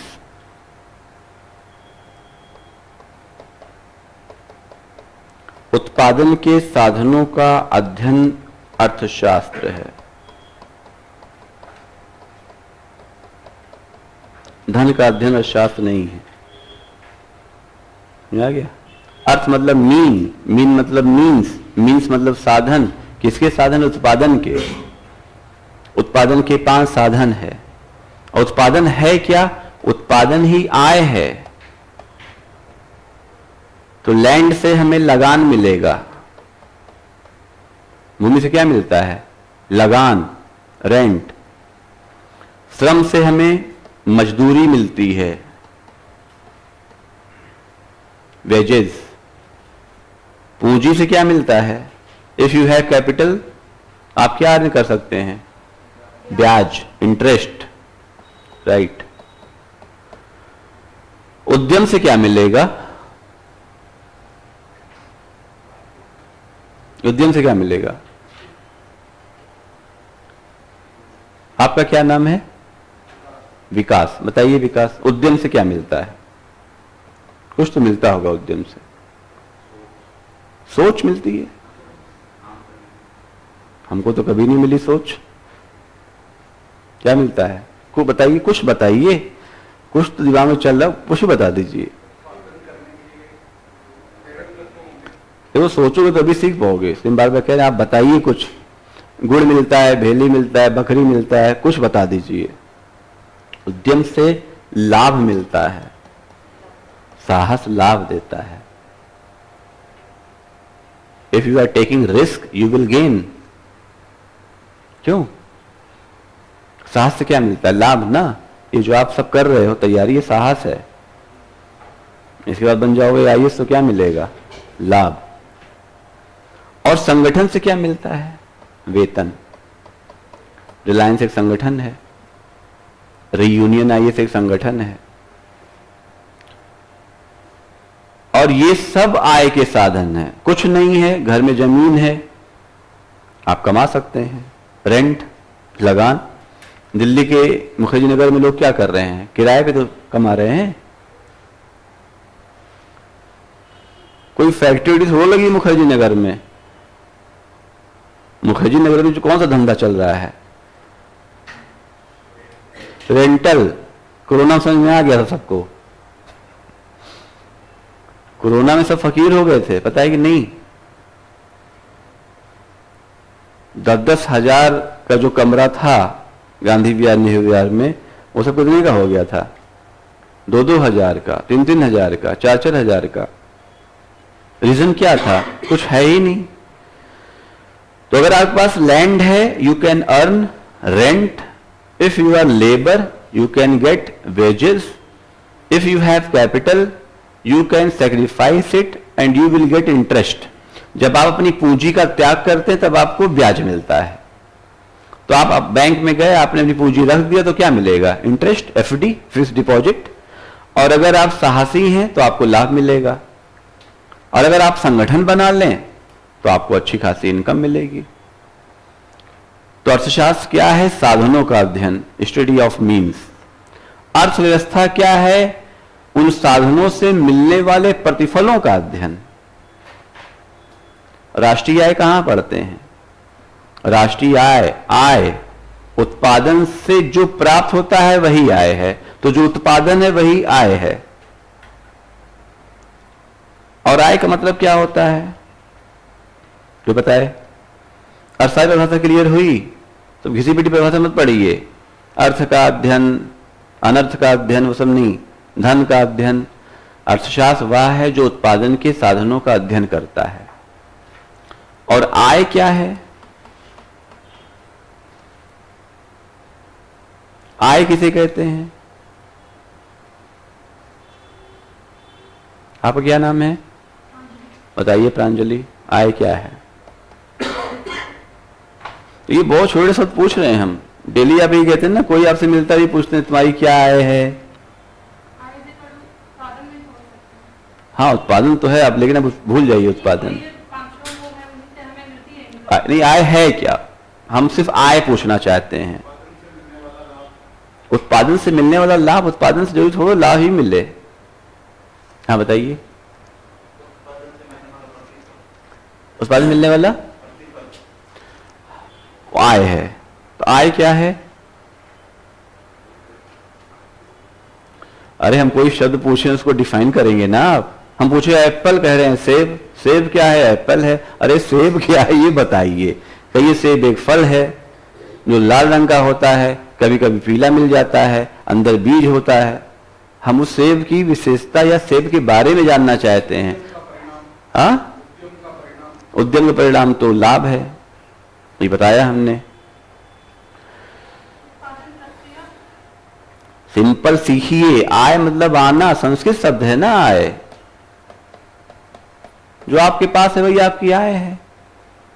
income लिखा भी अंग्रेजी में. इन माने अंदर, कम माने आना. What you have in your pocket, that is your income. It doesn't matter it's your or not. जो हमारे पास पैसे हैं वो हमारी आय हो गया. पैसे ही नहीं, चश्मा भी आपकी आय है. तो सर लेकिन मतलब ये जरूरी नहीं है कि हम अपनी तरफ से कुछ मेहनत करें या आय का मतलब सिर्फ आना. क्यों? अगर आपका खाता है, आपके खाते में पैसा है तो आप ही का तो है. आपका है कि नहीं? अब ये सब कहानी मत बताइएगा कि नहीं उनका रखे हैं. क्यों रखे हैं? सपोज दैट आप किसी शादी विवाह में जा रहे हैं और ज्वेलरी पहने हुए हैं और रास्ते में डाकू मिल गए, तो क्या समझेंगे? ज्वेलरी आपकी है, आपकी सहेली की है?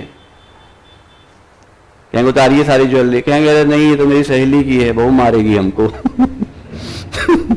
कहेगी वो सब बाद में रोना, पहले ज्वेलरी उतारो. Jewellery is your income. And I is not only money. Money means mudra, and mudra is one kind of income. This is medium of an exchange. Income is what you have in your pocket and what you have. If you have गाय, भैंस, घोड़ा, बकरी, सब आपकी आय है, भूमि आपकी आय है।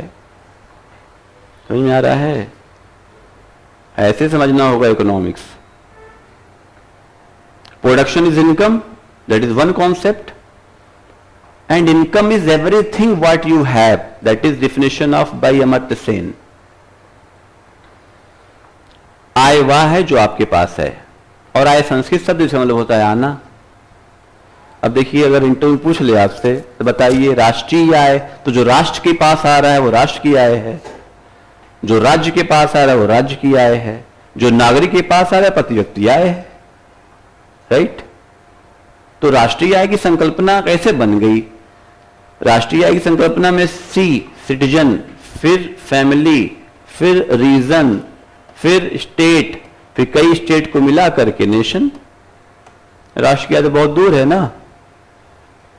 तो जिस देश के नागरिकों की आय ज्यादा है उसकी राष्ट्र की आय ज्यादा है, अगर नागरिक की आय ज्यादा है तो उसके परिवार की आय ज्यादा है, उसके क्षेत्र की आय ज्यादा है, उस राज्य की आय है, और राज्यों का समूह ही तो राष्ट्र है, तो राष्ट्र की आय ज्यादा है। तो राष्ट्रीय आय मतलब राष्ट्र के पास क्या आ रहा है, नागरिक आय तो नागरिक के पास क्या आ रहा है। तो आय का मतलब आना, राष्ट्रीय आय मतलब जो राष्ट्र के पास है। उत्पादन का मतलब होता है आय, और आय के कई साधन हैं, यानी उत्पादन के कई साधन हैं। भूमि है तो भी, आपके पास कुछ नहीं है, आपके पास कुछ भी नहीं है, यानी आपके पास सिर्फ लेबर है। आप श्रम कर सकते हैं तो फिर आप कमा सकते हैं। अरे रिक्शा चला लीजिए, ई रिक्शा भी तो आ गया है, अब ठेला चला लीजिए। आपने कहा नहीं हमारे पास तो पैसा है, पापा छोड़ गए, तो ठीक है बैंक में जमा करके रेट ऑफ इंटरेस्ट खाइए। आपने कहा नहीं पैसा है हम रिस्क लेंगे, तो शेयर मार्केट चले जाइए। शेयर बाजार तो जोखिम का बाजार है, क्यों? ब्याज अच्छा है कि लाभ अच्छा है, बताइए। अब अगली बात, क्या अच्छा है? ब्याज अच्छा मानते हैं या लाभ?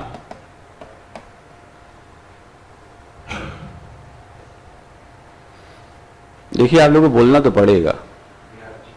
ब्याज, हाँ बोलिए तो हम जानेंगे कि आप कुछ सोच रहे हैं। हाँ जो ब्याज कह रहे हैं बताएं, ब्याज क्यों अच्छा है? ब्याज मिलेगा वही तो लाभ है। अरे बाप रे बाप, खतरनाक कॉन्सेप्ट आप लोग का है। ब्याज लाभ नहीं है, ब्याज लाभ है। किसी को आइडिया है क्या अंतर है? कोई एक अंतर बता दे। इकोनॉमी की बड़ी खराब हालत है क्लास में। उनको तो लगा कुछ हद तक ठीक होगा, जीरो होगा, लेकिन तो माइनस में जा रहा है ग्राफ। कोई बात नहीं, खुशी की बात यह है कि आप कुछ नहीं जानते हैं। तो जैसे ये पेपर सादा दिख रहा है आपको, एकदम ऐसे है, तो जहां हम लिख देंगे वही लिख उठेगा। अगर ये कबाड़े से भरा रहता तो कहीं खोज के लिखना पड़ता। क्यों? ब्याज होता है जो हमें अपनी इनकम से प्राप्त होता है। नहीं, अब हम बता दे रहे हैं। किसी के जोखिम नुकसान के द्वारा भी लाभ प्राप्त होता है। ब्याज निश्चित होता है, लाभ अनिश्चित होता है। क्यों? यही इसका सबसे बड़ा अंतर है। ब्याज निश्चित है, आपने पैसा जमा किया, उसने कहा इतना ब्याज देंगे, दैट्स इट, हो गया। लेकिन लाभ में कुछ निश्चितता नहीं है, रिस्क। शेयर मार्केट में पैसा लगाए, पता नहीं कितना होगा, हो सकता कुछ ना हो। 5 लाख लगाए, सकता 10 लाख मिल जाए, सकता 5 रुपया ना मिले।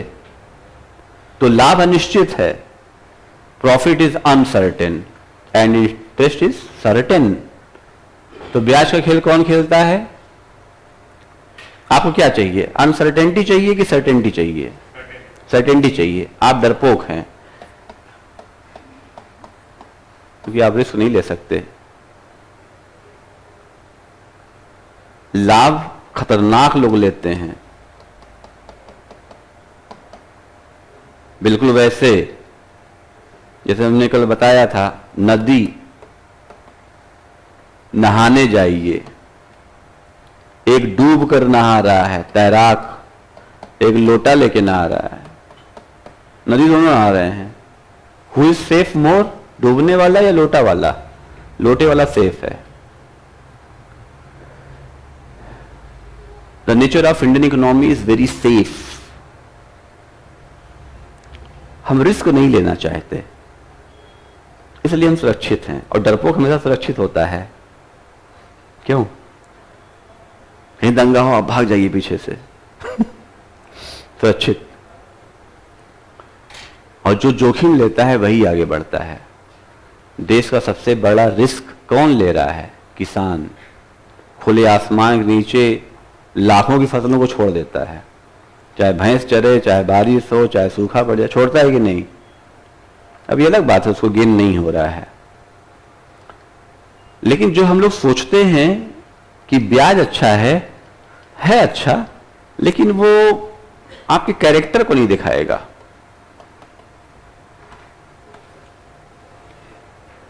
विकास देवकीर्ति सर ने आईएएस की जॉब छोड़ दी, दैट इज रिस्क।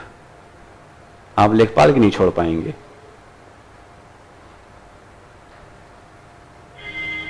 एक बार जॉब मिल जाए छोड़ेंगे नहीं, दूसरी पा लेंगे तभी छोड़ेंगे। बहुत लोग हैं टीचर हो गए अपने गांव में, यहां तैयारी कर रहे हैं, कह रहे नहीं मिला तब। रिस्क लेना होगा। If you want to become billionaire, आपको रिस्क लेना होगा। तो इकोनॉमिक्स का शब्द है ये, ब्याज, लाभ। तो लाभ अनिश्चित है,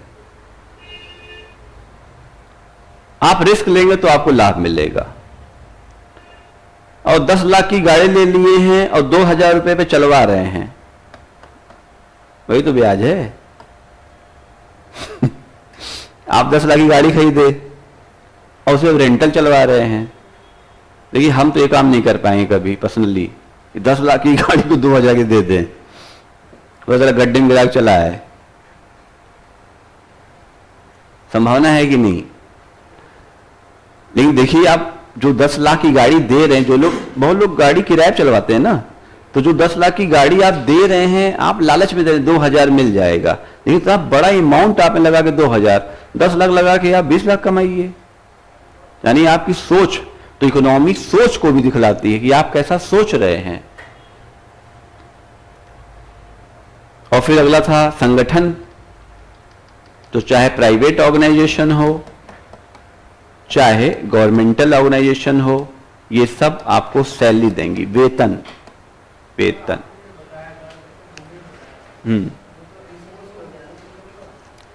हाँ तो ठीक तो है, भूमि से उत्पादन हो रहा है, इनकम कैसे हो जाएगी? भूमि है तो इनकम कैसे होगी? आप भूमि पर हल चलाइए, आप खेती करिए, आप घर बनवाइए। अब भूमि नहीं, कहां बनवाएंगे घर? क्यों नहीं इनकम हुआ? लगान किस पे लेते थे अंग्रेज? लगान किससे लेते थे? और किसान के पास क्या था? समझ में आया? टैक्स कौन देगा? हाउस टैक्स कौन देगा? जिसके पास हाउस होगा ना। आप हाउस टैक्स दे रहे हैं? यहां अच्छा है, हाउस नहीं है, किराए के मकान पे रह रहे हैं, बड़ा अच्छा है। और यकीन मानिए आप ठीक ठाक स्थान पे रह ले रहे हैं किराए पर। दिल्ली में घर बनवा के रहना पड़ता तो बड़ा हालत खराब हो जाता। तो भूमि से लगान, समझ में आ रहा है? जैसे इन्होंने पूछा कैसे, तो आप भी पूछ सकते हैं। और फिर अगर कैपिटल है तो इंटरेस्ट, मगर कैपिटल छोड़ना पड़ेगा, बैंक भी छोड़ना पड़ेगा। हम आपसे कहें हमको 10 लाख दीजिए, हम आपको 12 लाख देंगे, तो 2 लाख कैपिटल का इंटरेस्ट हुआ, लेकिन फिक्स हो जाएगा वो। तो अब अगर आपसे कोई परिभाषा पूछे व्हाट इज इकोनॉमिक्स, तो आप लिखिएगा स्टडी ऑफ प्रोडक्शन मीन्स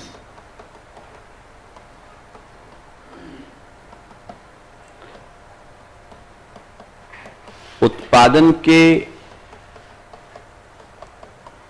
साधनों का अध्ययन अर्थशास्त्र है।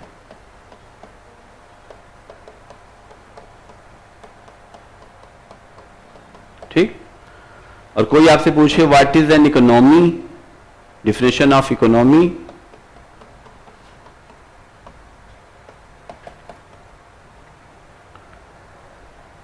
तो स्टडी ऑफ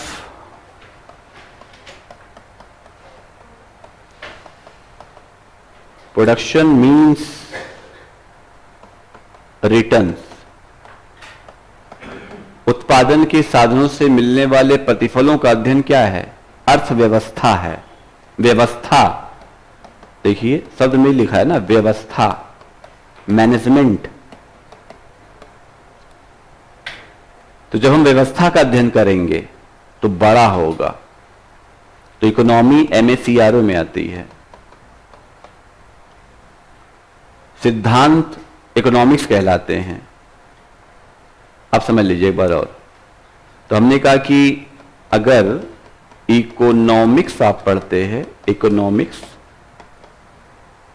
तो इसमें आपको माइक्रो इकोनॉमिक्स पढ़ना पड़ेगा, सूक्ष्म अर्थशास्त्र, मैक्रो इकोनॉमिक्स पढ़ना पड़ेगा, व्यष्टि अर्थशास्त्र, ग्रोथ इकोनॉमिक्स पढ़ना पड़ेगा, समृद्धि अर्थशास्त्र, इंटरनेशनल इकोनॉमिक्स पढ़ना पड़ेगा, इंटरनेशनल इकोनॉमिक्स पढ़ना पड़ेगा, अंतर्राष्ट्रीय अर्थशास्त्र, पब्लिक फाइनेंस पढ़ना पड़ेगा, पब्लिक फाइनेंस,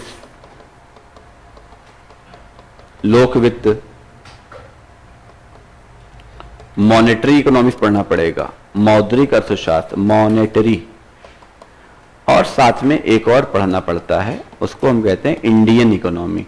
अब जिस देश में रहेंगे उस देश का पढ़ना पड़ेगा। तो हर देश में ये 6 खंड कॉमन है। क्लियर? अगर पाकिस्तान में चले गए, अमेरिका चले गए, सिंगापुर चले गए, तो ये आपको कंपलसरी है, पढ़ना तो पड़ेगा, क्योंकि थॉट है। अच्छा, यही आपका फर्स्ट पेपर बन जाता है। जैसे किसी का ऑप्शनल होगा तो ये फर्स्ट पेपर बन जाएगा, ये सेकंड पेपर, ये तो आप जानते ही होंगे। अगर किसी का ऑप्शनल हुआ तो ये फर्स्ट बन जाता है पूरा। ये पूरा देखिए 250 नंबर में आता है, ये पूरा 250 नंबर में आता है। कठिन कौन सा है, फर्स्ट या सेकंड?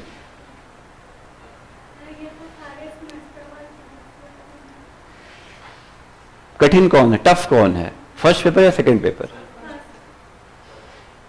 गलत, सेकंड। हमने कहा तो आप जो बोलेंगे सब उल्टा ही बोलेंगे। अरे आप खुद सोचिए, 250 रुपए में 6 सामान मिल रहा है, 250 में 1 सामान मिल रहा है, महंगा कौन है? समझ में आया? 250 रुपए में सिर्फ इंडियन इकोनॉमी है, और 250 में पूरा 6 खंड है। तो यूपीएससी ने सोचा होगा ना कि अरे ये सब आसान है, 250 नंबर कर दो, सोचा होगा कि नहीं? और उसको लगा होगा अप्लाइड वाला टफ है, उसको ज्यादा नंबर दो। वेटेज किसका ज्यादा है? इंडियन इकोनॉमी का। समझ पा रहे मेरी बात कि नहीं? ऐसे आप समझिए चीजों को, उल्टा सा समझ रहे हैं आप। आपको हर सब्जेक्ट का फर्स्ट ही कठिन लग रहा है, सिर्फ इकोनॉमी की बात नहीं है। और आप सोचिए कि यूपीएससी ने जीएस फर्स्ट पेपर बनाया और फर्स्ट पेपर में बड़ा बड़ा विषय डाल दिया, इतिहास भी, भूगोल भी, कला भी, संस्कृत भी, विरासत भी, सामाजिक मुद्दे भी। जो किसी समय में इतिहास भूगोल बड़े विषय हुआ करते थे, लोग सालों साल पढ़ा करते थे, 250 नंबर में कर दिया सब। किया कि नहीं? इसका मतलब वेटेज कम कर दिया ना? कम किया कि नहीं वेटेज? वेटेज कम कर दिया। और जिस एक समय था इकोनॉमी को लोग बिल्कुल ध्यान नहीं देते थे, अरे ऐसे ही हो जाएगा, बड़े बड़े लोग सिलेक्ट हो गए पीसीएस में, इकोनॉमी पढ़े ही नहीं। अब भी हो पाएगा ऐसा? जीएस थर्ड में सबसे बड़ा वेटेज कर दिया इकोनॉमी, यूपीएससी समझ गई यही रेलेवेंट है। जीएस सेकंड को बड़ा कर दिया, यही रेलेवेंट है। जीएस सेकंड में 21 टॉपिक्स, जीएस थर्ड में 21 टॉपिक्स। और जो बड़े बड़े विषय थे उठा करके एक में कर दिया। और आप मेंस का पेपर देखे होंगे तो जीएस फर्स्ट में 8 क्वेश्चन सोशल इश्यू से आ रहा है। सोशल इश्यूज, सामाजिक मुद्दे, उसे कोई पढ़ता ही नहीं ढंग से, वहीं से 8 क्वेश्चन आ रहा है। स्ट्रेटेजी अच्छी बनाइए, समझिए। तो देखिए ये तो हम लोग पढ़ेंगे नहीं, कुछ थ्योरेटिकल थॉट देख लेंगे, क्योंकि चूंकि हमारा ऑप्शनल रहा है तो हम आपको कुछ बताएंगे थोड़ा सा। डिमांड सप्लाई, जैसे क्लास 12 की एनसीईआरटी है ना, माइक्रो क्लास 12 की एनसीईआरटी है, व्यष्टि अर्थशास्त्र। मैक्रो भी क्लास 12 की एनसीईआरटी है। एनसीईआरटी है इकोनॉमिक्स की। इकोनॉमिक किताबें हैं आप लोगों के पास? कौन सी हैं? एनसीईआरटी किस क्लास से किस क्लास तक है? बस 11th की है, 12th की भी है। 11th की एक, 12th की एक। आप 9, 10th, 11th, 12th चारों ले लीजिए, ठीक है। हिंदी में थोड़ा टफ है, हिंदी मत पढ़िएगा अभी, जब हम बोलेंगे तब पढ़िएगा। अभी आपको कुछ पढ़ना ही नहीं है एक्चुअली, क्योंकि अभी आप कुछ जानते नहीं, पढ़ेंगे क्या। और इकोनॉमिक्स पढ़ लिए तो मोह माया भंग हो जाएगा फिर उसी दिन। अगर किताब उठाए और इकोनॉमिक्स पढ़े, कहेंगे कभी नहीं पढ़ेंगे इसे। क्योंकि जैसे पढ़ेंगे राष्ट्रीय आएगा, फिर उसमें आएगा सघऊ, सकल घरेलू उत्पाद, फिर आएगा निरऊ, निवल राष्ट्रीय उत्पाद, फिर आएगा सरऊ, सकल राष्ट्रीय उत्पाद। तो फिर आप बोर हो जाएंगे। अभी मत पढ़िएगा, जब तक हम कह ना दें कि आप बुक पढ़िए तभी पढ़िएगा, क्योंकि अभी तो आपका इंटरेस्ट डेवलप होना जरूरी है। हाँ, नींद ना आए रात में तब पढ़ लीजिएगा। हाँ, जैसे रात में कोई कहता है सर नींद नहीं आ रही, हम कहेंगे इकोनॉमिक्स किताब उठाओ, जो भी आपके पास है उसको पढ़िए 2-4 मिनट। अच्छा, आप प्राय रूम पर वही विषय पढ़ते हैं जो आपको रुचिकर लगता है। ये बात सच है। जो कठिन लग रहा है वो पढ़ रहे हैं, जो सिलेबस में है। अच्छा, जो सिलेबस में है और रुचिकर है फिर वो पढ़ते होंगे, दोनों। तो इकोनॉमिक्स क्यों नहीं पढ़े अब तक? अच्छा, अभी नंबर नहीं आया तो नंबरिंग देके पढ़ रहे हैं, प्राथमिकता देके पढ़िए। और ये प्राथमिकता सूची सबसे ऊपर है, क्योंकि आप पीटी के क्वेश्चन देख रहे होंगे ना। बहरहाल, जो आपने किया उससे हमें मतलब नहीं है, जो हम अब से करवा रहे हैं हमें उससे मतलब है, राइट। विरासत में क्या मिला है डजंट मैटर, विरासत में क्या छोड़ जाएंगे दैट इज इंपॉर्टेंट। अब विरासत में गरीबी मिली है तो गरीबी छोड़ थोड़ो जाएंगे। क्या मिला है शिकायत मत करिए, जो मिला है उसके लिए आप जिम्मेदार नहीं थे, लेकिन जो आप छोड़ जाएंगे उसके लिए आप जिम्मेदार होंगे। अगर आप भी गरीबी छोड़ गए, आप भी असफलता छोड़ गए, तो उसके लिए आप जिम्मेदार हैं, क्योंकि आपके हैंड में भी सब कुछ है। तो आप क्या क्या सीख लिए आज? ये सीख लिए कि difference between economics and economy सीख लिए। अब आप बता सकते हैं किसी को व्हाट इज इकोनॉमिक्स। आप बताएंगे 6 segment, micro, macro, growth, monetary, these और इकोनॉमिक्स और इंडियन इकोनॉमी। तो इंडियन इकोनॉमी टफ है क्योंकि 250 नंबर है, तो एप्लीकेशन ऑलवेज टफ, क्योंकि यहीं से आपका जीएस थर्ड जाएगा ना निकलकर, ये बेस बनेगा जीएस थर्ड का। तो अभी आप तो पीटी पढ़ेंगे, फिर मेंस पढ़ेंगे, और फिर हमने बताया कि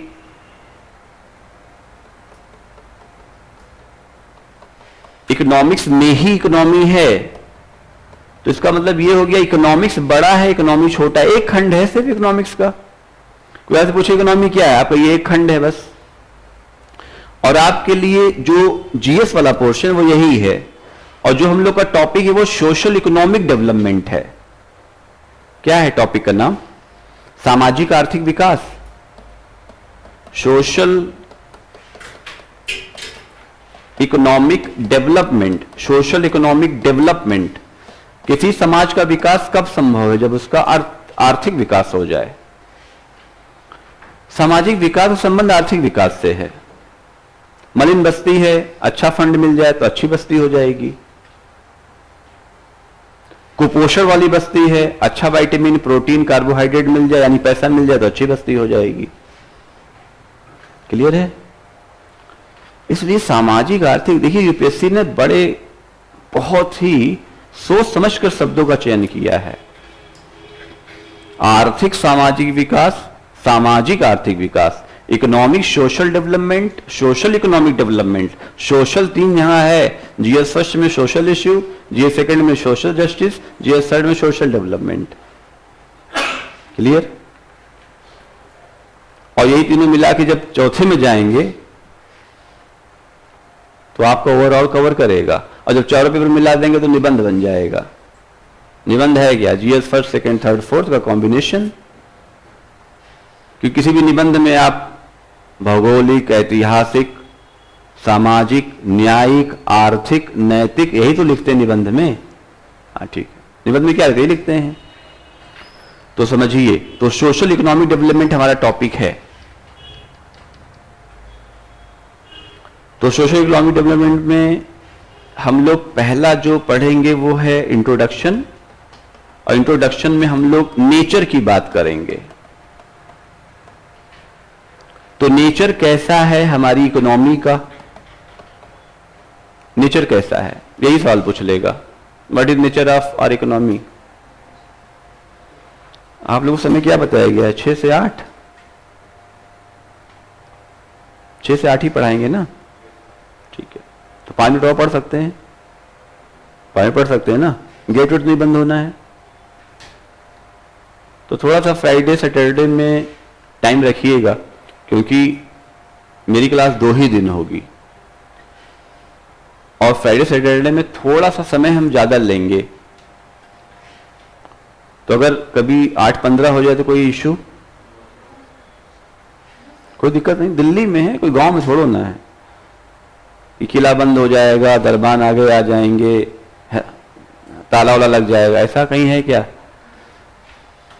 8, 10 तक, 15 तक ले सकते हैं ना, क्योंकि देखिए सैटरडे संडे को मेरी ट्रेन रहती है, संडे को तो खैर हम आएंगे नहीं। तो जैसे आज मेरी ट्रेन है, तभी हम पढ़ा के यहाँ निकल जाएंगे, तो 10:30 बजे ट्रेन है, हम सफ़र, और सुबह पहुँच जाएंगे। तो हम 2 ही दिन पढ़ाएंगे, तो थोड़ा सा आपका टाइम हमें चाहिए होगा। देखिए, अगर डिटेल में पढ़ना है थोड़ा समय देना होगा, ठीक है? और ये मान के चलना होगा कि हाँ, ट्रस्ट करना होगा कि हाँ, अब सर पढ़ा रहे हैं तो इससे हम पीटी कर पाएंगे। अब डॉक्टर के पास गए, ट्रस्ट ही नहीं है, पता नहीं ठीक कर पाएगा कि नहीं, तो कहाँ ठीक हो पाएंगे? थोड़ा सा ट्रस्ट रखना होगा कि हाँ ठीक है। और ट्रस्ट कैसे डेवलप होगा? जब आप हमें सुनेंगे, हमारे सवाल हल करेंगे। ट्रस्ट कोई ऐसी वस्तु तो है नहीं कि चलो बाजार जाएं, खरीद लाएं, 5 किलो विश्वास दे दीजिए। भरोसा खरीदा नहीं जा सकता ना, भरोसा पैदा होता है, ठीक है?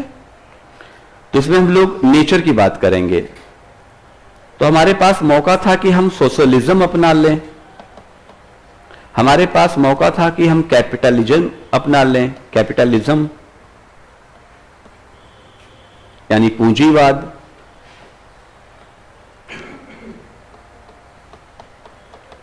कैपिटलिज्म। हमारे पास मौका है कि हम मिक्स नेचर को अपना लें, मिक्स नेचर। तो भारत ने कौन सी अर्थव्यवस्था अपनाई? Mix nature. We have mix nature of economy, यानी सोशलिज्म और कैपिटलिज्म का योगफल। क्यों? हम C+S=M हैं, समझ में आ गया? तो C और S मिलकर क्या बने? M। तो हम कभी कभी पूंजीवाद अपना लेते हैं, कभी कभी समाजवाद अपना लेते हैं। और ऐसा करना क्या दिखलाता है? हमारे बैकवर्डनेस को। तो जितनी भी मिक्स नेचर इकोनॉमी है, जितना भी मिक्स नेचर इकोनॉमी है, वो हमारे बैकवर्डनेस को दिखलाता है। बैकवर्डनेस, मिक्स होना ही बैकवर्डनेस है एक्चुअली। तो भारत एक अल्प विकसित अर्थव्यवस्था है, भारत एक विकासशील अर्थव्यवस्था है, विकासशील। भारत एक पिछड़ी हुई अर्थव्यवस्था है, भारत एक रेंगती हुई अर्थव्यवस्था है, भारत एक पिघली हुई अर्थव्यवस्था है। इतने सारे शब्द यूज हुए हैं भारत के लिए। India is A under developed economy, developmental economy, backward economy, creeping economy and melt down economy. तो देखिए यूपीएससी शब्दों में फंसाएगी आपको। हो सकता हो पिछड़ी अर्थव्यवस्था ना पूछ करके रेंगती अर्थव्यवस्था पूछ ले, और हम बताएंगे क्यों रेंगती है। Why India is a backwardness economy, why India is under developed economy. तो भारत को हम अल्प विकसित कहें, विकासशील कहें, पिछड़ी कहें, अर्ध विकसित कहें, सबकी अंग्रेजी एक ही है, क्या? अंडर डेवलप्ड या डेवलपमेंटल। भारत एक डेवलपमेंटल अर्थव्यवस्था है। तो दो चीज जान गए, भारत एक विकासशील, पिछड़ी हुई, अर्ध विकसित, रेंगती हुई, पिघली हुई अर्थव्यवस्था है। साथ साथ भारत की अर्थव्यवस्था का स्वभाव क्या है? मिश्रित। और मिश्रित का मतलब है क्या? हम समाजवाद प्रधान मिश्रित अर्थव्यवस्था है। समाजवाद प्रधान मिश्रित अर्थव्यवस्था है। समाजवाद का मतलब क्या होता है? समाज के कल्याण की विचारधारा।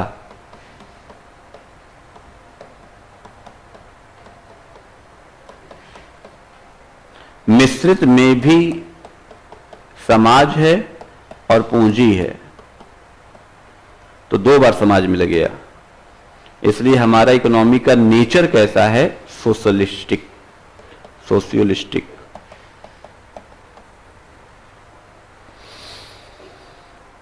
और शायद यही पिछड़ेपन का कारण भी है। शायद कह रहे हैं, जरूरी नहीं कह रहे हैं। तो समाजवाद का सिद्धांत क्या है? अधिकतम लाभ या अधिकतम कल्याण। समाजवाद का सिद्धांत अधिकतम कल्याण का है, मैक्सिमम वेलफेयर।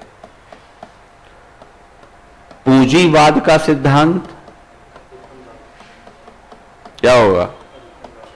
अधिकतम।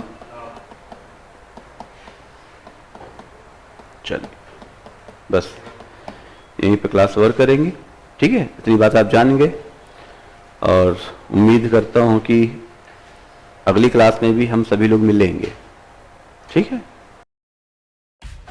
सब्सक्राइब कीजिए हमारे चैनल को और बेल आइकॉन को दबाइए हमारी लेटेस्ट वीडियो सबसे पहले देखने के लिए।